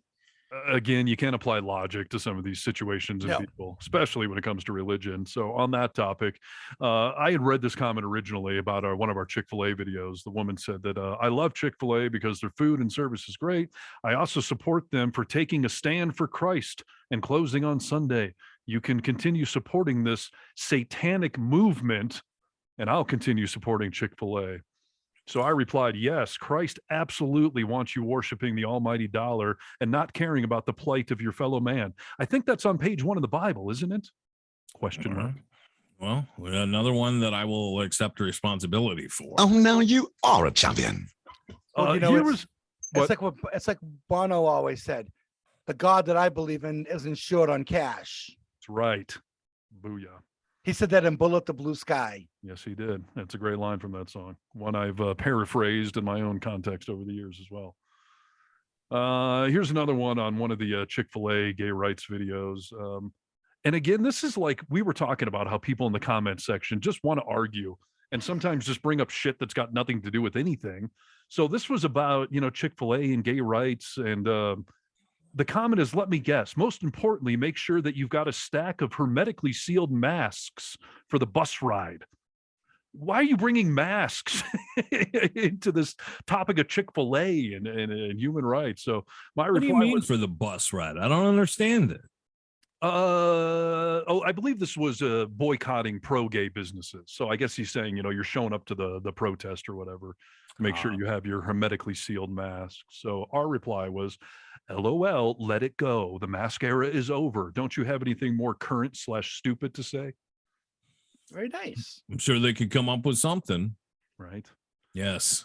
And then someone else said, stop the hate in this damn cancel culture. And I couldn't tell if they were trying to support what we were saying, that it's absurd that you could boycott pro-gay businesses, because that's almost all of them. But so I replied, like, you want us to stop hating the haters? And cancel culture is a myth created by the right, as I've reiterated on today's show. Yes. The quote free market is what they're really talking about, and that's a good thing. We should be able to vote with the almighty dollar. So yeah. Very true. Very here's true. a good one. Somebody had just replied. I don't even know which video this was. They just replied LMAO, laughing my ass off. Okay. And I said, well, good. That is our ultimate goal, comedy and saving the planet. And they replied, at the Vocal Minority with Nick and Steve podcast, keep it up. I enjoy it. Good. Ah, very nice. Yeah. So there you go. And yeah, I think that's the bulk of my fun replies. And like I said, I haven't made it to TikTok yet, and that's where we have the most comments. So that'll be fun. Well, I'll let you take care of that, Steve. You seem to get off on it. I do have fun with it, so I'll keep going with that. So I think that's the key right there is to have fun with it. exactly. And Steve, have fun with it. it's a chance for more debate and cleverness and humor and all that stuff. But I do take a little pride in the fact that I'm hiding behind you two. It's a collective thing. It's not Steve Harness and my personal Facebook page. It's our show, which is pushing buttons and all that. So I feel a little more freedom to poke at people and the guy that said you kiss your mama with that mouth. No, I just kiss yours. Like, it's funny stuff. I wouldn't say that to my coworker or my high school classmate or whatever, but I'll say it to whoever you are, and you found us. So there you go. Yeah. Yeah. Welcome to the program. Yep. So, Give us a listen some more. Exactly. Yeah. You don't have to like everything you hear. No. And that's, and honestly, one of those other YouTube videos I was watching about how to grow your page and grow your community, the guy said, don't be afraid to piss people off. And we all know this is a common thing in the broadcasting world. Yes. You want people to either love you or hate you. If people have no opinion on you, you're not doing your job right. So, when you say controversial or edgy things, those that agree with you will love you even more. Those that hate you will hate you even more, but then they get all riled up and they want to listen to you and comment on your page, and you're just doing us favors. Yeah, we appreciate it as we test the waters. Testing. Thank you for being a part of the program and letting us do that. We're gonna say things to piss people off, and you know what? That's all fine. But just hang out a little bit, because if something pisses you off, just stick around, because then we'll move on to something else, and maybe that the next thing won't piss you off as much. You'll notice that Brewski is very kind and just kind of mellow 1 minute, and the next he's pissed off, dude. Someone get me some Cheetos. See, dude, I mean, that's crazy. crazy. Real is. Exactly. Yeah. I went out to dinner with my son the other night. My firstborn was doing her theater production thing, and so Crosby and I went out to dinner before the play. And my son has not listened to any of the Vocal Minority yet, because I won't let him. But this little dude is such a fan of ours and is trying his damnedest to help us with all of our social media, with his, because he's been living and breathing TikTok and whatnot for a while now. And so we have some really great discussions about lengths of videos and content and tricks to get more views. And he's given me some really great feedback, and it's been great. But I was telling him that I intentionally want to piss people off.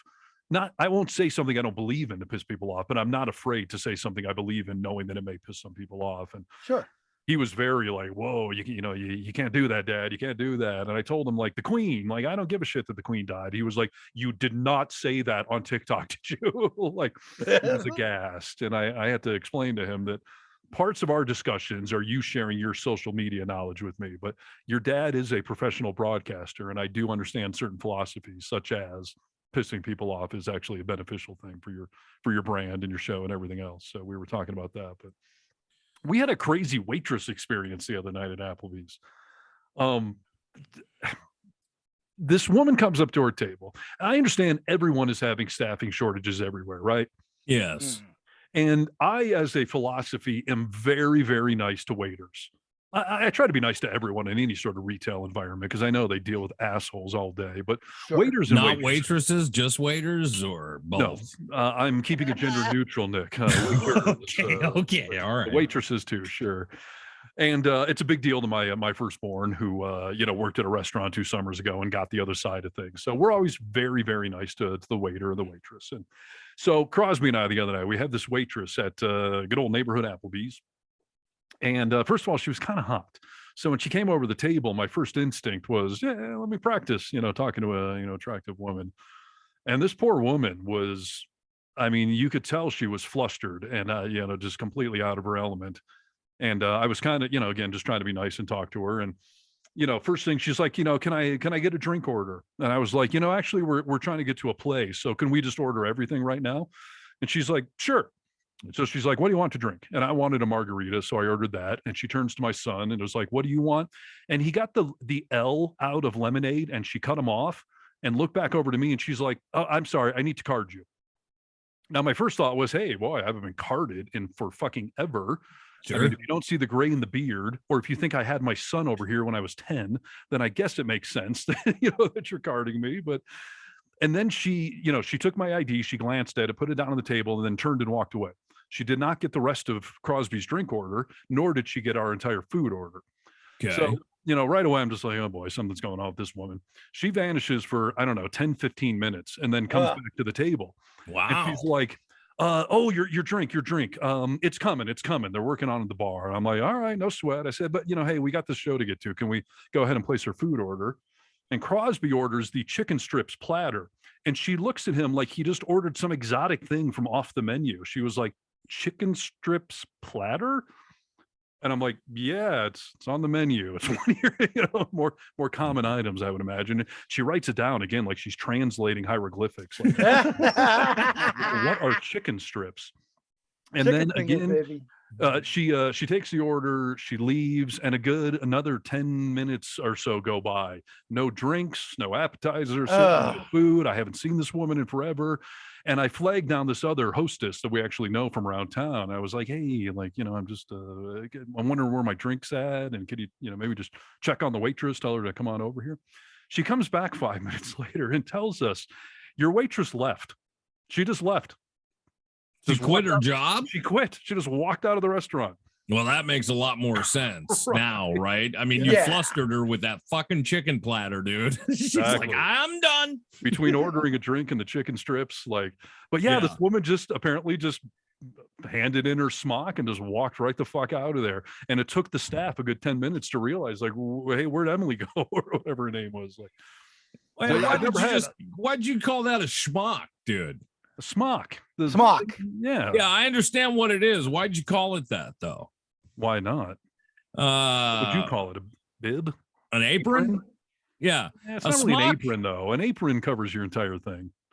But a smock is when you're working with pottery in a kiln, dude. All right, Dave. Are we going to analyze every word I say in this 3-hour show? All right, you're fine. Whatever. That's the Nick thing. Called. I just don't know where a smock came from, dude. That's a beautiful mind you have there, Steven. You tie around yourself, and it keeps shit from splashing on you. That's part of what the waitress is, and waiters wear it for. But I don't know. Have you guys ever just walked out of a job? I did once, actually. Yes. In the middle of your shift, not when you're over. If you ever just said, fuck it, I'm out of here. Yeah, but I didn't do an Irish goodbye. What's an Irish goodbye? Oh, an Irish goodbye is when you without saying anything. Yeah, exactly. You just kind of like you leave and you don't say no, but the last time I did that, I was working at an AutoZone and I just had this one manager there who was just awful to work for. And in front of a customer, she berated me and tried to call my automotive knowledge into question. And so I just turned and I just said, you know what? You're wrong. Here's why. Fuck you. And I walked out. Nice. Costanza. I'm out. I'm done. Nick, have you ever just walked out of a job mid-shift? One time in my life, dude, and it was a restaurant job. It's the only time I've ever done it. I would never do it again. I feel like it's kind of shitty, but I was young. The manager was he was just a fucking bigoted. He hated women, and I worked there for about 2 or 3 days, and his name was Richard. And what a dick. I just kept calling him Dick, and he did not like it, which made me love it even more. Sure. So I worked out of that job. You just hide it better than I do. Yeah, that's true. That's 100% true. My wife tells me that all the time. You're just good at hiding the fact that you're an asshole. But yeah, no, I said I'm gonna take off to some of the other staff that was working at the restaurant. They were like, you're just gonna leave? Your shift's not over. I was like, yeah, I'm done, dude. And I went up to the front of the restaurant and got on the intercom and said, I'm out of here, Dick. and just left. Nice. And he followed me out of the building. Did he threaten you or something, or he was just like, what are you doing? What are you doing? My name is Richard. I was like, that's what you're pissed about, dude? I'm out. That's hilarious. I worked at a Pizza Hut once for maybe 2 weeks. I had a dispute with my favorite homestead of Cottage Inn Pizza. Yeah. The restaurant was going through a sale, and the corporation was running this Cottage Inn at one point, and they were just being dicks. And so I was just like, I gave my notice and quit correctly, but I went to work for this Pizza Hut in Ann Arbor, and it was a hellscape anarchy in that place. It was corporately owned, so no one locally gave a shit. And everyone in that restaurant, from the managers down to the cooks, was corrupt as fuck. Everyone was stealing. No one gave a shit about anything. Everything was dirty and unsanitary. It was just pandemonium. And I learned really quickly that they had a terrible system of keeping track of their pizzas. It was a carbon page thing. And so you Yeah. would write the order on the first page, and that first page would go to the cook to make it. And then when the cook was done, that went in some bucket. And that was the only track record the restaurant had of the pizza, because the other slip went to the delivery driver, so you knew where to take the pizza to. Right. So someone taught me very quickly, if you grab the other slip out of the bucket at the end of the prep line, there's no record that that pizza exists. So you could just go deliver it and pocket the money. There's no numbers that they'll see tickets missing or anything. It was. No. I mean, it was probably torn out of some book, but again, you'd have to be a forensic scientist to go back through all of the pizzas for the day and match them up and see which one was gone. But even at that point, you only would have a missing number. You wouldn't know what the value was, What it was, how many pizzas right? It was. And like I said, no one there gave a shit. So no one was going to investigate that. So, for a couple of weeks, I was robbing that place blind. For every 2 pizzas I delivered, one of them was going in my pocket. And I don't remember how, but some manager, noticed it and called me out on it. And I just said, yeah, you're right. I've been stealing. See you later. This place sucks. I just walked out. I didn't give the money back. I didn't give notice. I just said, oh, you caught me. I don't even know that this person cared, but I hated working there. And at this point, Cottage Inn had been bought by a local family. So I was just like, fuck this place. So I literally was just like, all right, you got me. I'm out of here. See you later. You didn't even turn in your smock. You just fucking rolled, dude. I pocketed that smock too. So, yeah. Well. And I will tell you, I don't, that was the only job I ever stole from, but because it was such a hellscape and anarchy, I didn't care. When I went back to work at Cottage Inn, it was owned by a local family and they were good people, and I wasn't going to steal from their pockets. So, I was very much on the up and up there, but yeah, that Pizza Hut sucked. So I stole, walked right on out of there. Good old Pizza Hut. Pizza slut. Pizza the Hut. Pizza the Hut. All right. Should we cover what's that? I'll say, and pizza is going to send out for you. It's goddamn right. So, and respect your pizza man. Tip your pizza man well, by the way. Yes. I fucking hate people that don't tip the pizza guy. Your do waiter too. or waitress, they carry your food from the kitchen to your table. I get Yes. in my fucking car and drive across town, deliver it to your front porch, and you stiff me or give me $1? Yeah. No, it's bullshit, dude. There are people that tip the pizza guy, and there are people who do not. There's no in between, dude. When I was delivering pizzas, just a couple of years ago, sometimes I'd get the $10, $15, $20 tip, and I'd be like, oh, wow, that's great, dude. I love this. And then I'd get that fucking either dollar tip or whatever the change, and I mean physical change was Right. from the go fuck yourself, dude. By the way, I rubbed my dick on your pizza Right. because I know where I'm coming. Well, that's the other We thing. did make notes in the computer of bad tippers and good tippers. We had them in there. And you know what? If I had 4 or 5 pizzas in my car and you were the first house I could get to, you'd be the last house I'd go to.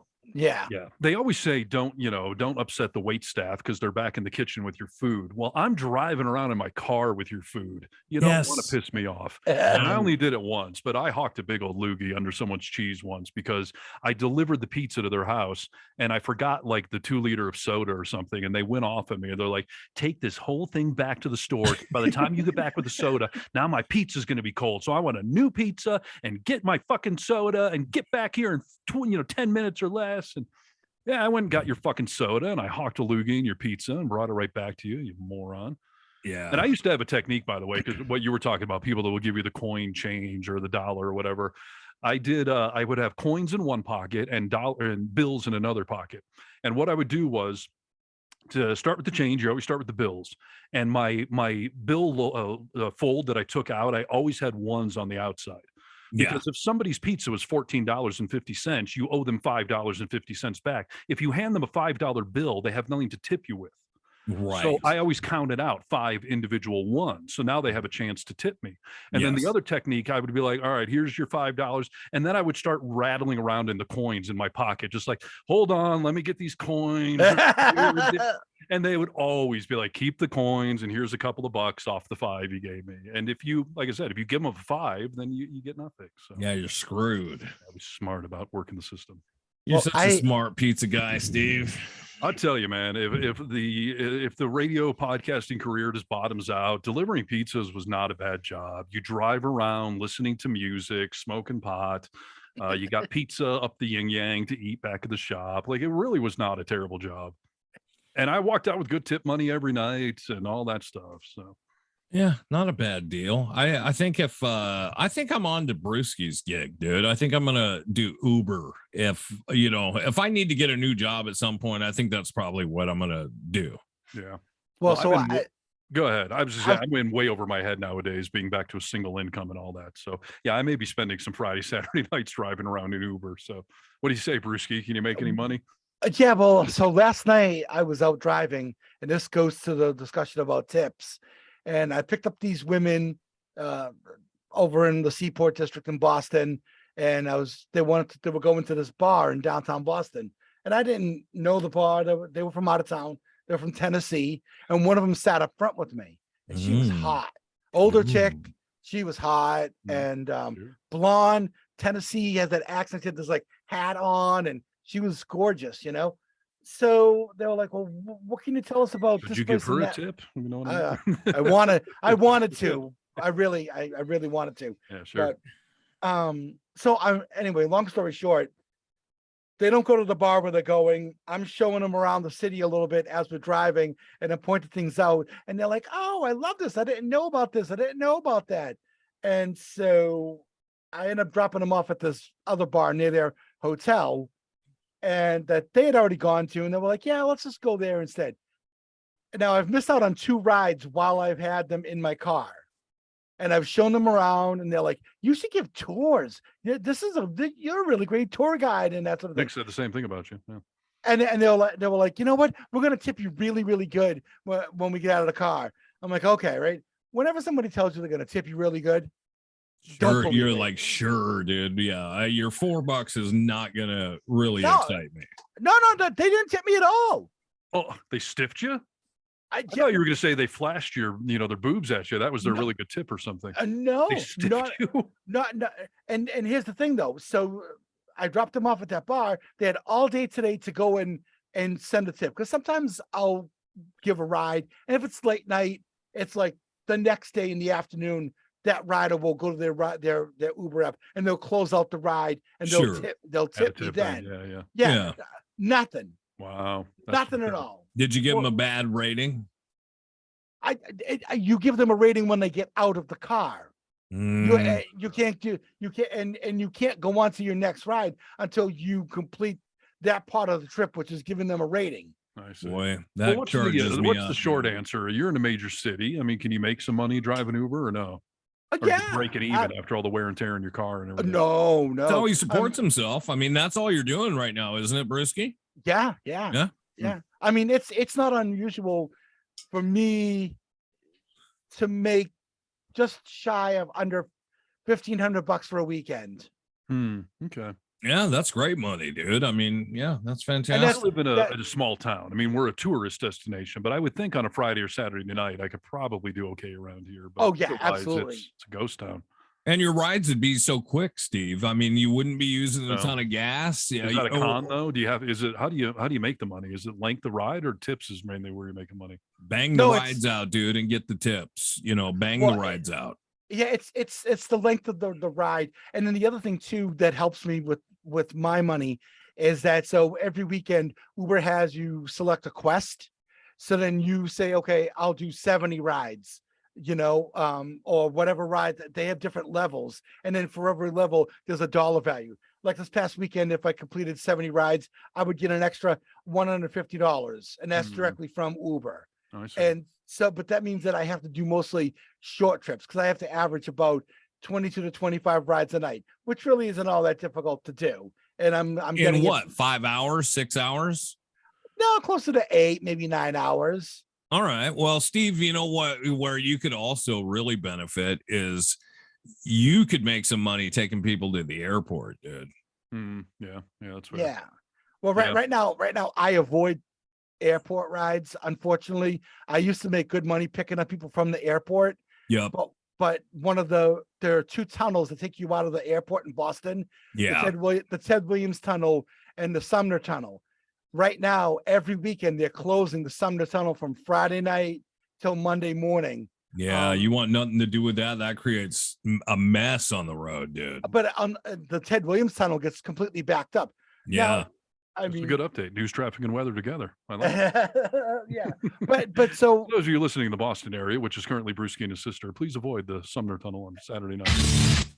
How did they do it? Hey, here's in all seriousness, I want to get somebody on, and I don't know what industry I to pull this person from, but I want to get somebody on to talk about tipping, because I feel that particularly with waiters and waitresses, where there are a lot of states where you don't even make minimum wage because your Yes. tips are part of what you're getting paid, so they can Yep. pay you $3 an hour knowing you're making tips. But it's kind of fucked up that we have a whole industry where you have to perform for your money. If you don't if you please me or displease me is how can you imagine going to the hardware store and being like, hey, person at the counter, you're kind of rude, I'm going to pay $3 less for that hammer. It's weird that we make people perform for their pay. It's Well, a so- service industry, dude. I mean, There you're should be a paying minimum. up front, but do you always tip 20% or more? Yes, unless somebody's Always. really an asshole to me. yeah, exactly. That's Yeah, I'm generally a very good tipper, but again, you should just be making a wage. You shouldn't have to please me to make a livable wage that night. So I went out to dinner last Saturday night with my cousin and his wife and Sister Brewski. And we went to this restaurant nearby that very popular restaurant, but they were understaffed. They only had a couple of servers there that night. So I paid for the whole night. So bill comes out to about $164 for the four of us. And I tipped $40 because she Yeah. was it's more than 20%. Yeah. But she Yeah. was really good. And she had a lot of tables going on, and she did a really good job, and she was personable. And so I tipped over 20%. I Yeah. try to tip between 25 and it And that's good. depends. But Yeah. it just bothers me, like we were talking about the pizza stuff. Like I went through all this effort, and one house gives me this tip, the other house gives me this size tip. Like, how Yeah. about the restaurant just pays me a standard wage, and I shouldn't have to perform for my money that night? Well, how do you feel about this, dude? This is the thing that, because I'm standard 20%. If you do a great job, I'm going to go closer to 30%. For the reason you just said. First of all, we've all been in the restaurant industry. It's a tough job, dude. You're dealing not only with people, but you're on your feet. I mean, it's just a lot of work. So I'm a great tipper. This new trend that's going on right now is killing me, where I go pick food up and the screen pops up. I'm going to get a to-go order, and it's like 15, 20, 25%. And I'm like, I'm picking up $40 worth of food, and you want me to tip fucking 20% for me coming and getting it? I'll throw a couple bucks to the kitchen, but I know the kitchen's making money. Yep, I agree. Yeah, picking up and tipping is a weird conundrum.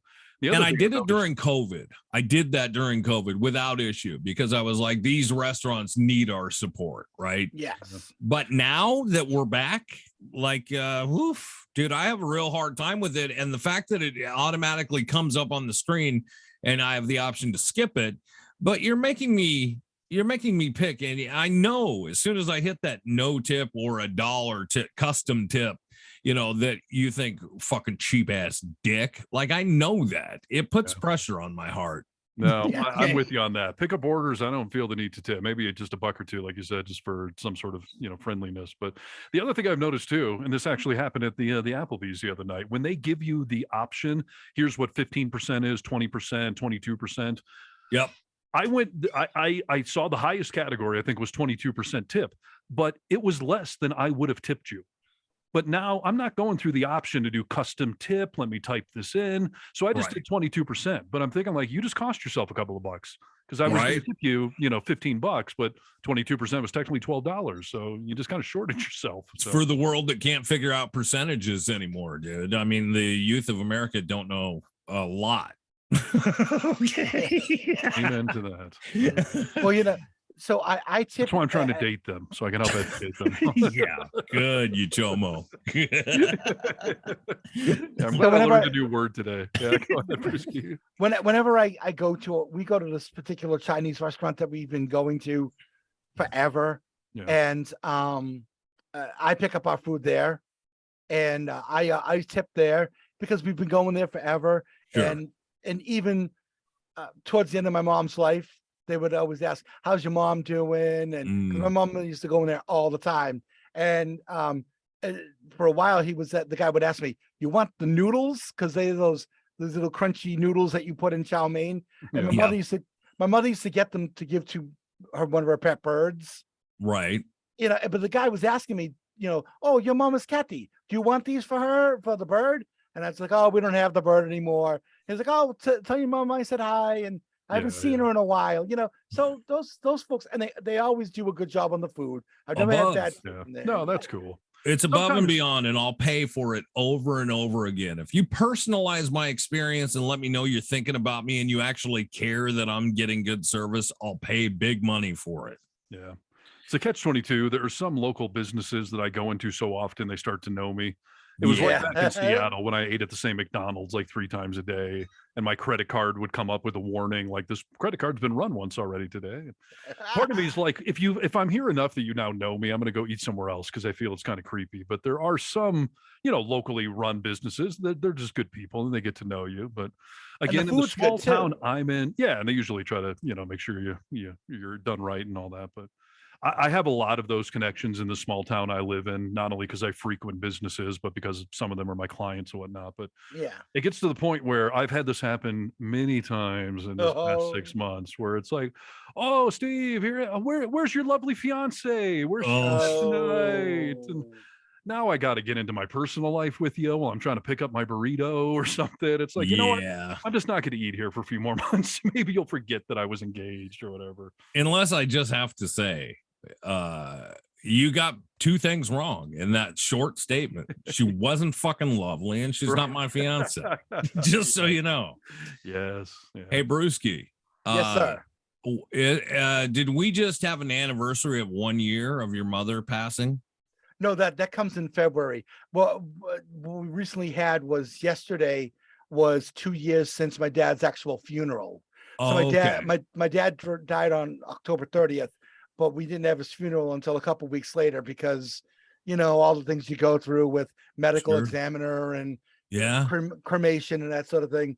And yesterday was kind of a rainy, cold day here in Boston. And the day of my dad's funeral, it was just awful, rainy, freezing cold, overcast day. Yeah. So that's why my sister posted that online. So it's been 2 years since my dad's funeral. Yeah, I saw that Sister Brewski posted that. A couple of posts I wanted to talk to you about. First of all, that was one of them. How are you doing, dude? How are you doing 2 years later? It's strange, it's weird. You walk upstairs and there's pictures of them in the living room, and when I walk in from work, I see pictures of them, and you're just kind of like, oh yeah, then they're not here. So it still doesn't feel like it's real, I guess. And I guess eventually it will get there where you forget them, but it just you've been around with have been around for a while, so that it doesn't sting as much, Yeah, no, I understand that. When I lost my dad, people I heard, probably the thing I heard the most was, "Oh, hey, time heals everything. With time it'll get easier." And I remember at the 10-year mark thinking to myself, what are they talking about, dude? I mean, obviously, like, I'm not crying every day, but I still struggle. And I mean, even now it's coming up on 14 years. It'll be 14 years this year in April. And there's still not a day that goes by that obviously I don't think about my dad. And I understand that time heals wounds, but I don't know if it actually heals them or just changes them. Right? That's bullshit.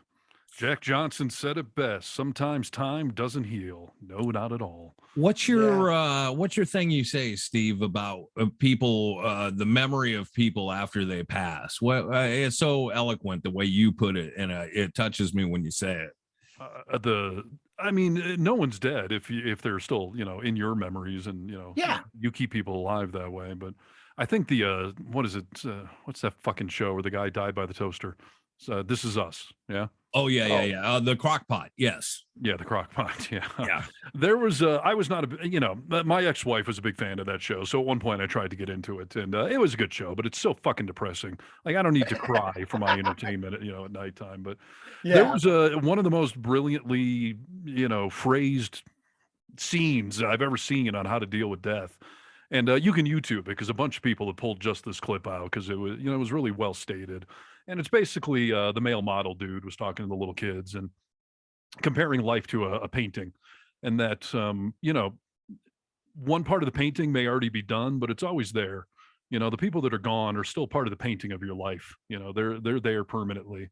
Yeah. And when we keep people's thoughts and memories alive, they're never truly gone. Just like somebody who's not here with you right now, they're not dead, because you're keeping them alive. So Yeah. same thing with death. Yeah, exactly. It's an interesting thing to have to learn to. I mean, we have all lost people that we care about. When you have the only way I could say it, and it sounds a little crass, is one of your major players in life passes away, like a parent or sibling. Yeah. Something like that. Like it's an interesting thing to re-engage with life and learn our new relationship with that person, because I still talk to my dad all the time. Oh yeah. And he doesn't verbally talk back to me, obviously, but I feel the way, I know how he would respond. And for me to still be able to think about that kind of stuff, like I said, it's just getting used to a new relationship with that person who you communicate with in a different way than you did before. Yeah. And when I see 2 years, Brewski, I think about you all the time, dude, because you lost your dad and your mom so close together that it was a lot. I'm so thankful, dude, that you have your sister. And there's a huge part of me that loves the fact that you've been able to stay in the house that your parents had. It's a great thing. It's a hard thing, all at the same time. And I love to see the way you and your sister support each other. Also on Veterans Day, dude, you guys went to the cemetery. Who did you visit on Veterans Day?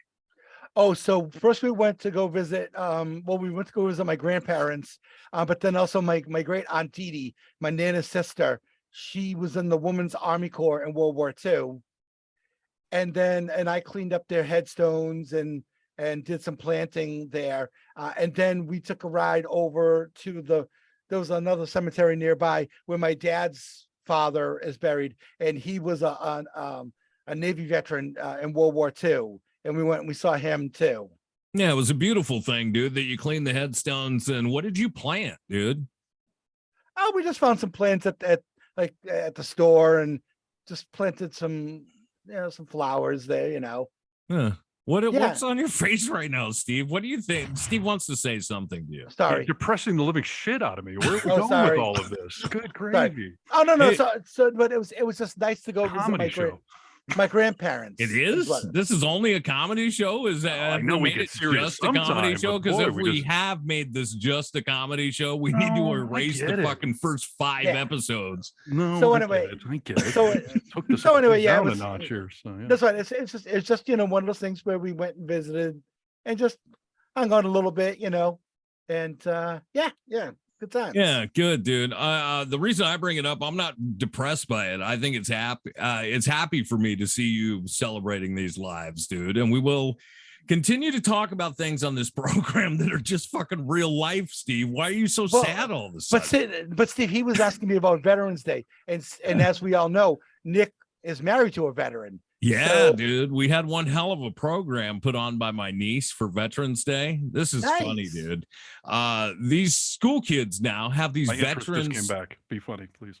What's that? I said my interest just came back. Be funny, please. Oh, good. All right. Well, they have these programs that they put on to salute veterans. And, if you're in the class and you have a veteran in your life, you can invite them to the assembly where they sing patriotic songs. We did it was Government the first time propaganda. It was the first time in years, dude, that I did the Pledge of Allegiance. I stood up, and did the Pledge of Allegiance and everything. But there's veterans in the audience, and it's cool. And then they have 2 screens up there that have the veterans, their picture. Some of them are in uniform, and they have their names and their rankings and stuff like that. But my niece sings these songs, and she is so intrigued by the fact that Rachel is a woman and a veteran. Because, you always hear about Army guys, right? Or, the Marine boys or whatever. So she's intrigued by it. And she wrote Rachel a letter before inviting her to this program. And we knew it was coming because she does it every year. But this year she wrote her a letter and said, I would like to invite you to this program to honor and salute you. And it went on. And at the very bottom of the page, it says, Aunt Rachel, I'm so proud of you. You saved everyone.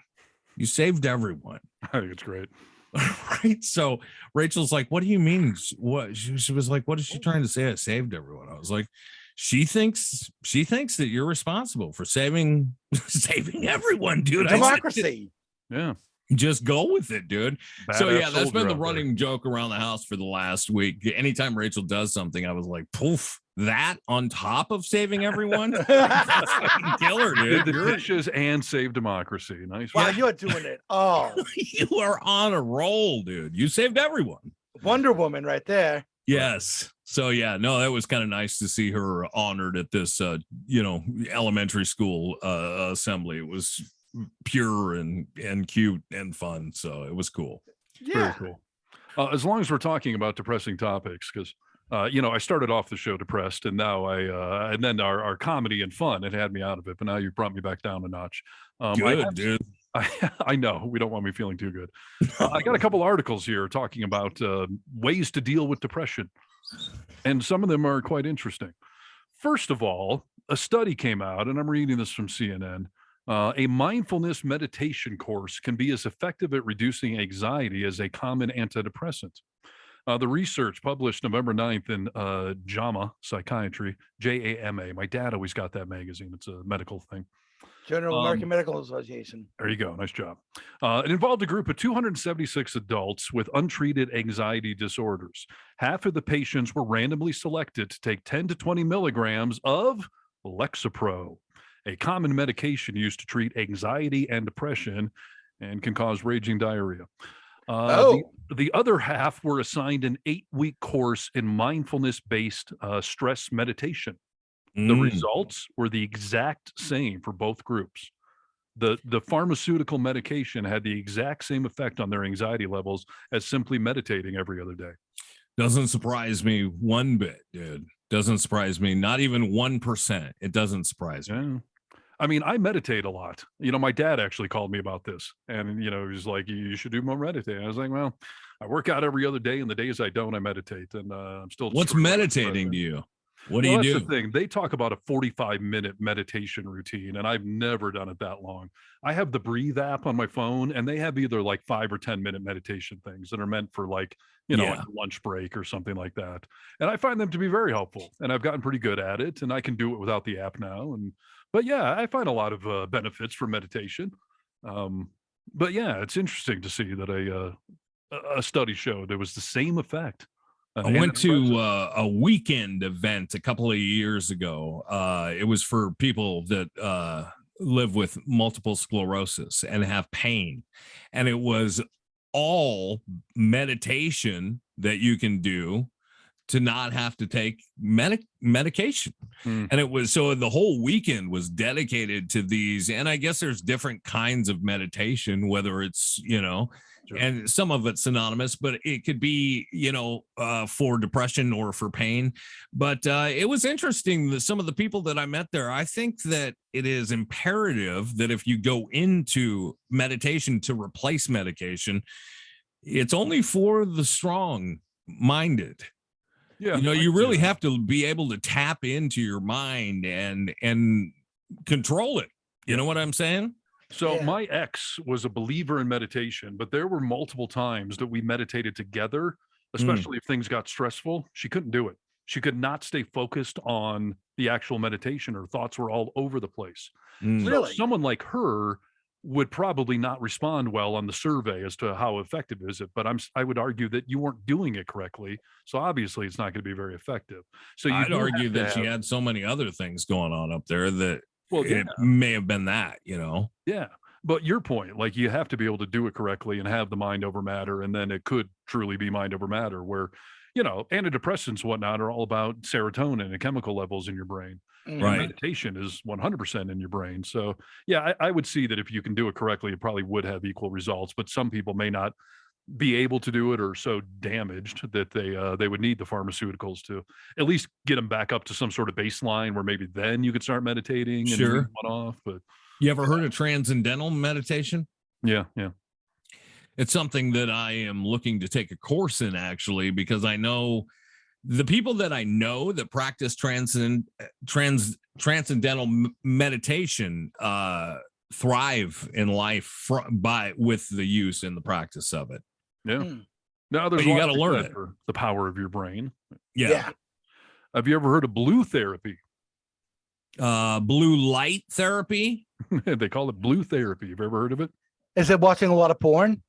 No. Yeah, depressing porn. No, it's no. Democratic porn when Democrats are doing it. In the old days, whenever they were talking about something that was, objectionable or like nudie magazine, they would call it it's blue. It's a blue movie, or like that comedian works blue. Yes, that is not what I'm talking about. Okay. Give it to us, Steve. Let's see here. It is basically, there's a whole article about it, but the research is showing that if you are exposed to the color blue, that it can have therapeutic benefits. And they're specifically talking about large bodies of water, oceans, lakes, rivers, that if you expose yourself to these things, that it has some sort of positive effect on depression. Now, I would think know, it's probably dude. more being out in nature. You sit by Big Blue, don't you? Do you ever do it? I sit by one of the largest blue lakes on the planet, and I'm still struggling with depression. So I don't know if it's a one size fits all. But yeah, there's this whole article here talking about the after 10 years of research, the first found blue spaces could be good for us. The concept is proving to be a powerful, practical tool for mental health. I say give it a shot. Blue health or blue therapy. A concept that being in or near blue spaces such as rivers, lakes, and the sea boosts our emotional well-being. So I don't know. I guess if you can afford a boat, you're probably not depressed. So, but I caught that on my little kayak. Go meditate by the lake, dude. Try it. I should meditate on the lake while taking Lexapro, and I should just be the most happy, upbeat person there is. Yeah. Now, here's one, though, that I think you guys will see why I relate to this one. Okay. A stress relief cure, a new form of therapy, encourages you to go dig a hole. Dig a hole. Now, it's not actually about digging a hole. It's about manual labor. It takes your mind off of things and it makes you focus on the task at hand. So really what they're saying is anything that is manual labor or physically involved, shall we say, can be a cure for depression. So the way my brain translates that, I just want bang, bang, bang. I don't want relationship. I just want bang, bang, bang. That sounds like physical manual labor work to me, just banging away. That should be able to get me focused on the task in hand. How did I know that was coming? You horny little bitch. Exactly. That's what I said. I don't think you guys will be very surprised to hear that that's where I took it. Oh, so dig a hole. I'm going to dig a hole. I'll fucking find a hole and bury something in it. So these are all practical forms of stress relief we can all work on together. Speaking of which, dude, how's that conquest going? Which one? Getting laid? Yeah, not very well. Well, I mean, it's rounded a corner at least, hasn't it? Well, listen, I had an option that we all told me was not a good option to pursue, so I haven't gone after Suicide Girl. But on last week's show, I was telling you guys that each and every week on the show, I have a new list of women I'm talking to online, and each week they all just seem to flake off and fall apart, and nothing comes of it. So last week, now you had one, right? Yeah, we'll see. I had you guys place a bet last week. There's this woman called Radio Fan. Oh yeah, the woman that was all intrigued by you're a radio DJ, and I always wanted to be a radio DJ, and so I went back with this woman. Oh, this is the second fucking time this has happened. Like I open up my app and literally like there she is now. She just wrote. Yes. Like she wasn't there when I just opened this app, and now she literally has just replied. I'll Are you reply starting to immediately. wonder if That it's won't- me? Yeah, it might be. Yeah, really. No, it can't be Nikki, you because you're on Nikki, the are you show. Is it Rachel? catfishing? Right. Yeah, no, it just makes me more paranoid. So, anyways, last week on the show, I had these guys bet, like, would radio fans still be a thing 1 week later? So midweek, I asked her out and she was like, yes, let's meet. Like, this sounds like it would be fun. So holidays are coming up. I've got some free time. You know, basically, let me check my calendar and I'll get back to you, which, boy, it's always right. Oh boy. So that was Wednesday and days went by. Didn't hear from her. I sent her a message yesterday and I said, hey, by the way, on my radio show, I dedicated Don't You Forget About Me to you. Ah! You know, wink, wink, hint, hint. And then, you know, I haven't heard from her. So now she literally just replied. So, and what does she say? So sweet, haha. Finals this week. She's in school for something and she's of age, everyone. You're such a chomo, dude. She's 36, though. She's 10 years younger than me. Is that crazy? Well, I was She's going in to say, school. are you going to take her to the fall formal? I mean, you know. Right? So she says, schoolwork has been killing me slowly. Didn't mean to abandon the conversation. Okay. So I was going to tell you guys that she was gone, apparently, because I don't know where she's been at. So, all right. So she's still lingering on the list. She had a Spanish club meeting. She's on the yearbook staff. You are the one just soliciting an 18-year-old. So I don't know why you're looking at me sideways. At least I'm keeping it with the number 2 in front of their name at a minimum. So this one's 36. Honest answer. Is that too young? Am I okay? No, that's fine, dude. Okay. No. So she's really good looking. So I'm hoping something comes of this. But again, no real progress 1 week from the next. But okay, she's still alive. She's still replying. So that's good. All right. We're just going to call her Valley Girl 2.0, Nick. We've come up with some Okay. fun nicknames for this poor woman, but let's keep those off the show. Just in case anything does happen. I was telling, I think I was talking to Nick about this off the show, that really cute 36-year-old blonde down in the Valley, but she's a single mom. Her knowledge of news events and whatnot was a little disappointing to me. I asked her, I said, do you lean left or right? Obviously, you know what that means, right? Yes. Yeah. This woman was just like, what do you mean? Which way do I lean? Like, what does that even mean? And I My was like, legs are the same length. I was like, politically, are you left or right? I said, I'm left. And She's said, like apolitical, right? I'm not political. I don't even think she's picked up a newspaper in her life. Like, you know, she replies like, oh, like, I'm not political. So if you lean left, I must lean right. And then I had to explain to her what left and right even means. I'm like, no. If you aren't political, you're down the center. You're not leaning to the right. Yeah. I'm not going out with you if you lean to the right. So I had to get this information out of her. But she's got this whole, like, you know, I'm a single mom. I have a roommate and my mom's in this town, so they can babysit and we can go out. But then, Nick, I don't think I gave you this update. I text this woman on Friday because she was sick during the week. And I was, you know, I texted her Friday, like, hey, how you feeling? Like, how's Saturday night looking? And now she's like, my mom's left town unexpectedly. My roommate we're arguing and I don't think she's going to babysit for me. I'm like, oh boy. She's drama. a catfish, dude. She's Or a yes, catfish. are you just not even being sincere? But Or maybe she's just nervous about meeting. Sometimes people, when it comes down to, you know, fish or caught bait, you know, they get nervous. They back out. Yes. Are you nervous because you don't look like you do in your picture? Who knows? Or Well, maybe listen, her life is just a little chaotic and she can't even get out of the fucking house because she's a single mom who's unemployed, by the way. Like, what the hell? dude, I haven't been on a date in 7 years. Okay. I mean, I'm willing to meet, but I'll admit I would be nervous as hell going out on a date and just nailing down something and going out as Right. much as I want to. Hey, sure. I get it. It's nerve-wracking as all hell. Well, so I got this woman, we exchanged cell phone numbers. So I texted her directly. And she basically said at one point, like, you know, I'm sorry that, you know, things are chaotic. Like, I won't be offended if you just want to be done with this. And again, that's a red flag. Like, why are you backing out now? Like, if you're interested, This is you don't Valley get Girl someone an out. 2.0 that said that? Yes. Okay. And I told her, like, no, like, I'm not offended. You seem worth the wait. So let me know when, you know, when you got some child care so I can take you out for 2 hours. Like, so who knows what's happening with that? Wait a minute. Here's a But- question. Yeah. How old is her kid? 7. Oh, okay. I was gonna say if her kid was like a teenager, You know, you could say they can hang out with the Seaman while you two go out and have a date and everything, you know? I'm about to tell her, like, I'll put a couple bucks in the merry-go-round at Chuck E. Cheese. Like, let's take the brat out. Yeah. But, you know, so Bad again, idea, dude. I don't really know what's going on there. But what you're talking about, Brewski, the whole like put up or shut up time, like, I've got another one. Nick and I are calling this one Putin, or is it put in? Nick, this woman's Russian, and Nick said we should call it Putin. And I said, well, Putin is spelled Putin, as in put in. Yes. And that's what I plan on doing with this woman, putting things in her. So, boring bastard. Right. So I don't know if we're calling her Putin or put in. But this woman, this woman's ideal Sunday is like going to an art gallery and sipping Chardonnay. Like she wouldn't, the only hike she would go on is if her car broke down. So we don't have a lot of shared interests, but she's really good looking.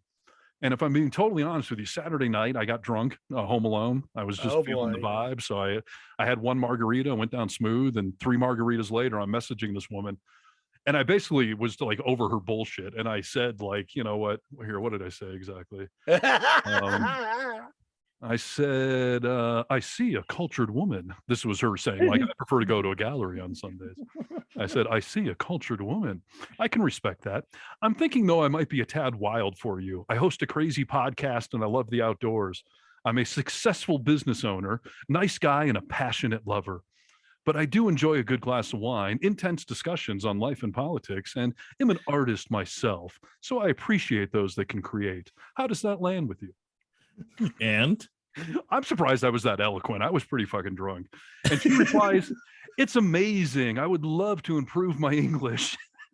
Talk about philosophy, history, politics, and about life in general. You don't even know how smart I am in Russian. And so then I reply like, all right, let's do this. Let's meet up in person. And she replies, we talked about distance. You know, this woman's like an hour away from me. She's like, are you really ready to drive down here and see me? And I said, lady, I lived in Seattle for 10 years. Everything is a 2-hour drive with traffic. So would I drive 90 minutes for a nice conversation with a beautiful woman? Yes, I would. And now she's gone. This woman was replying like every 20, 30 minutes. And then as soon as it came down to like, yeah, let's actually meet. I'll drive to you. I'm calling your bluff. Now Putin's gone. She's a bot or something. I mean, she's a catfish. I don't know. She hasn't undone the message. Like she's still there, but you know, she's gone from replying, immediately to now she's just ghosting me. So again, it's some people are just fishing out there. They're not serious. They don't actually.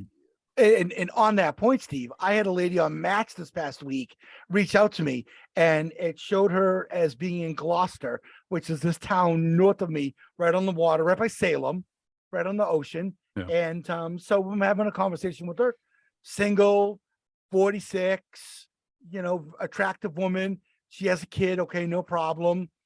And so then we start talking, and I'm like, well, I can come up to Gloucester and meet sometime. She's like, yeah, well, if I'm ever in town, yeah, we can get together.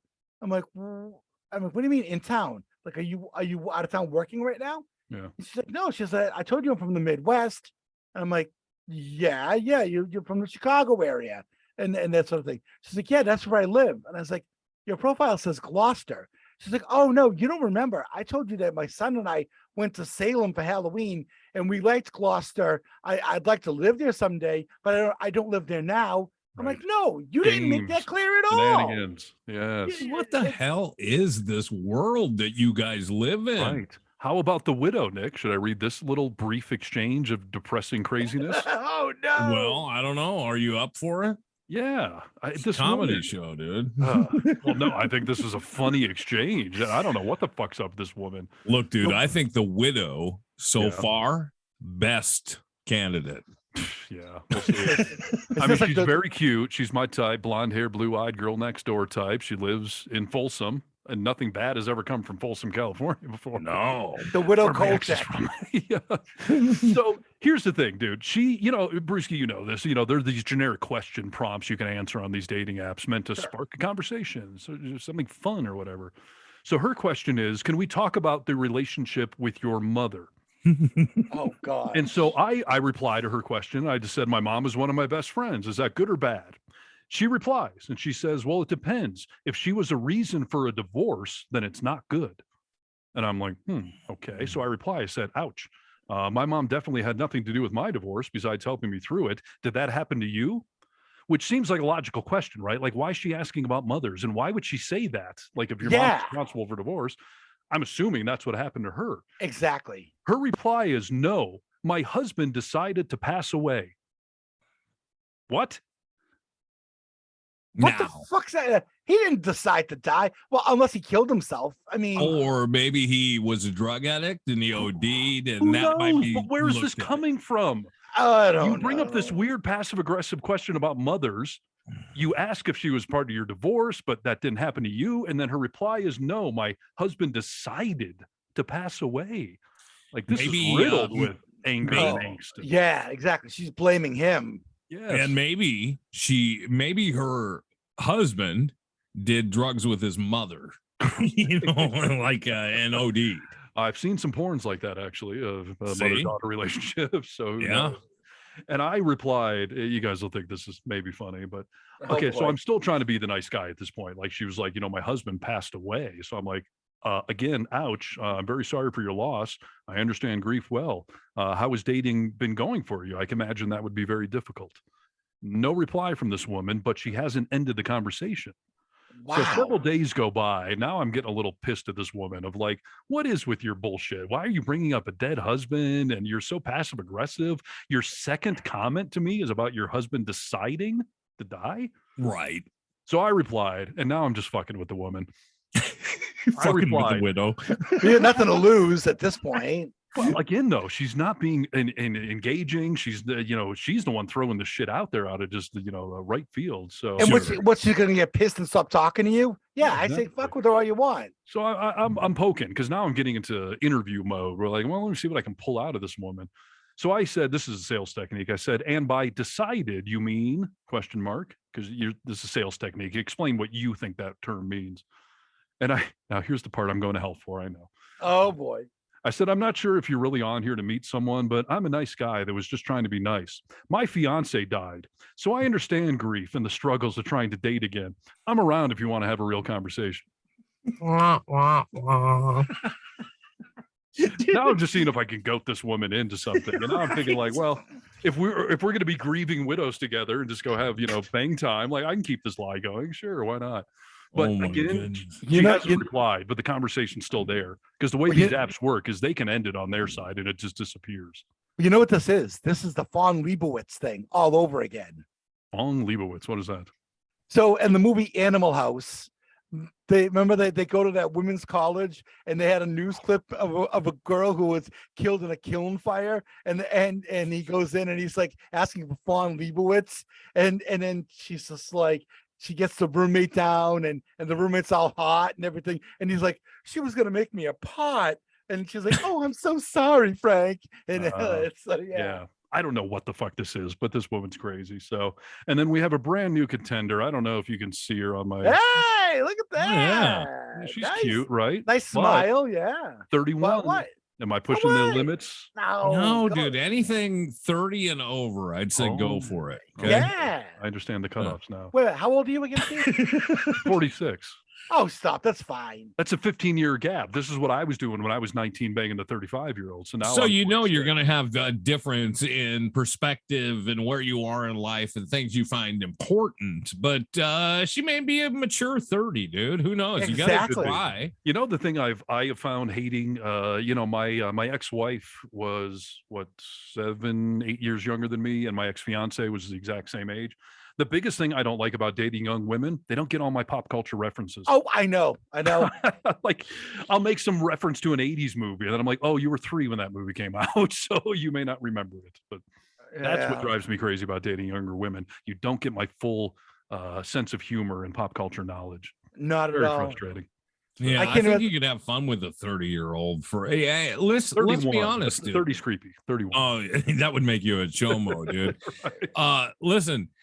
Yeah, I think you should have the mindset. This is just my personal opinion, to have the mindset of any of these women Like, this doesn't have to be a forever thing. In fact, you shouldn't be going into it thinking it should be a forever thing, right? You Totally should just agree. go into Yeah. this and see, like, hey, we're going to have a conversation. We're going to have fun, see if we have anything in common.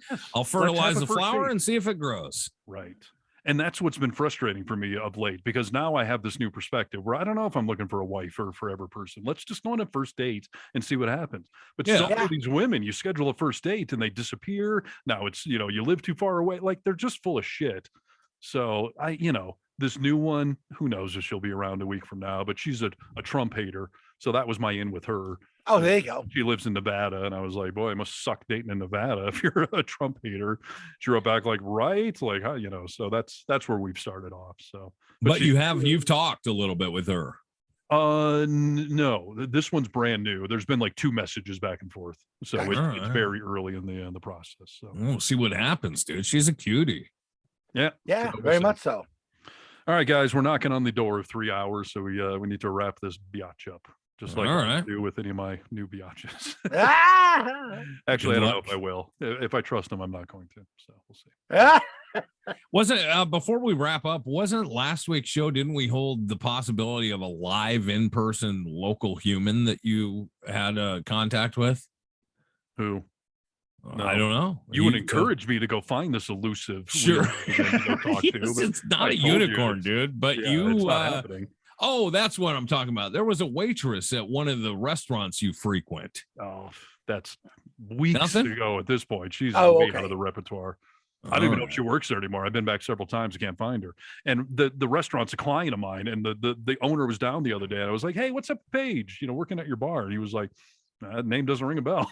Okay. She's working over at Applebee's now. Yeah, exactly. Getting fancy, We shall see. But now we're heading into the holidays. I don't even have a free weekend coming up for like 2 more weeks. So we'll see what I get scheduled. But that's the latest as the world turns. Steve, do you remember this? This is funny, and on a final note, when you say Applebee's in Tahoe, this is the greatest thing in the world. When Neo was very young, you took them to a father-daughter dance. Do you remember? Yeah. And you went and ate at Applebee's prior to the dance. Do you remember? Yeah. Okay. And go ahead, you finish it. And Neo told me that she enjoyed going to Applebee's for that dinner because she thought it was romantic. Yes. She thought it was like a date. Which I thought it was the cutest thing in the entire world. Yeah. That she was going with her dad and Applebee's was romantic. So she continued to pick that restaurant. Yes. Does Neo still eat at Applebee's and enjoy it? No. Now her palate has evolved beyond Applebee's. She considers it to be a notch above McDonald's. So Crosby and I will go eat at Applebee's together. But no, Neo's not a big fan. The guys going up for wings. And, yes. Yeah. However, I'm hoping the unemployed single mother in the Valley thinks that Applebee's is like going to the Ritz or something. Yeah. That's so romantic, dude. In all seriousness, Nick and I have talked about this. Like, my ex made twice what I make, and I paid for everything, and she was never fucking appreciative of it. And so the concept of dating somebody who's, maybe not as economically advanced as that, there's a certain appeal to it. Maybe you'll actually appreciate when I pay for dinner, even if it is the fucking Applebee's. So yeah, I'm not looking down my nose at anyone. Like Nick said, I just want to go on some first dates and see if there's a spark. I don't give a shit if you have your GED or if you're a PhD. Like, let's see if you're a good person. I need a nice person. Yeah. That's all I'm really looking for. And somebody kind of slutty. Just with me. Okay. Steve wants a nice slut. Are you out there? Is that too much to ask for? I really don't feel like it should be, but it seems like it is. So, all right. Well, we close the door to the 12th podcast, boys. Yes, another fine episode. And if you're still listening 3 hours in, we appreciate you more than you can understand. And keep spreading the good word for us on the social medias. And Tuesday's new podcast day. So thanks for listening to this one. We'll be back next week. You can find all our shizzy on thevocalminority.net. And in the meantime, check the podcast out. We'll be back same bat time, same bat channel. Boo to the ya. Peace. Peace.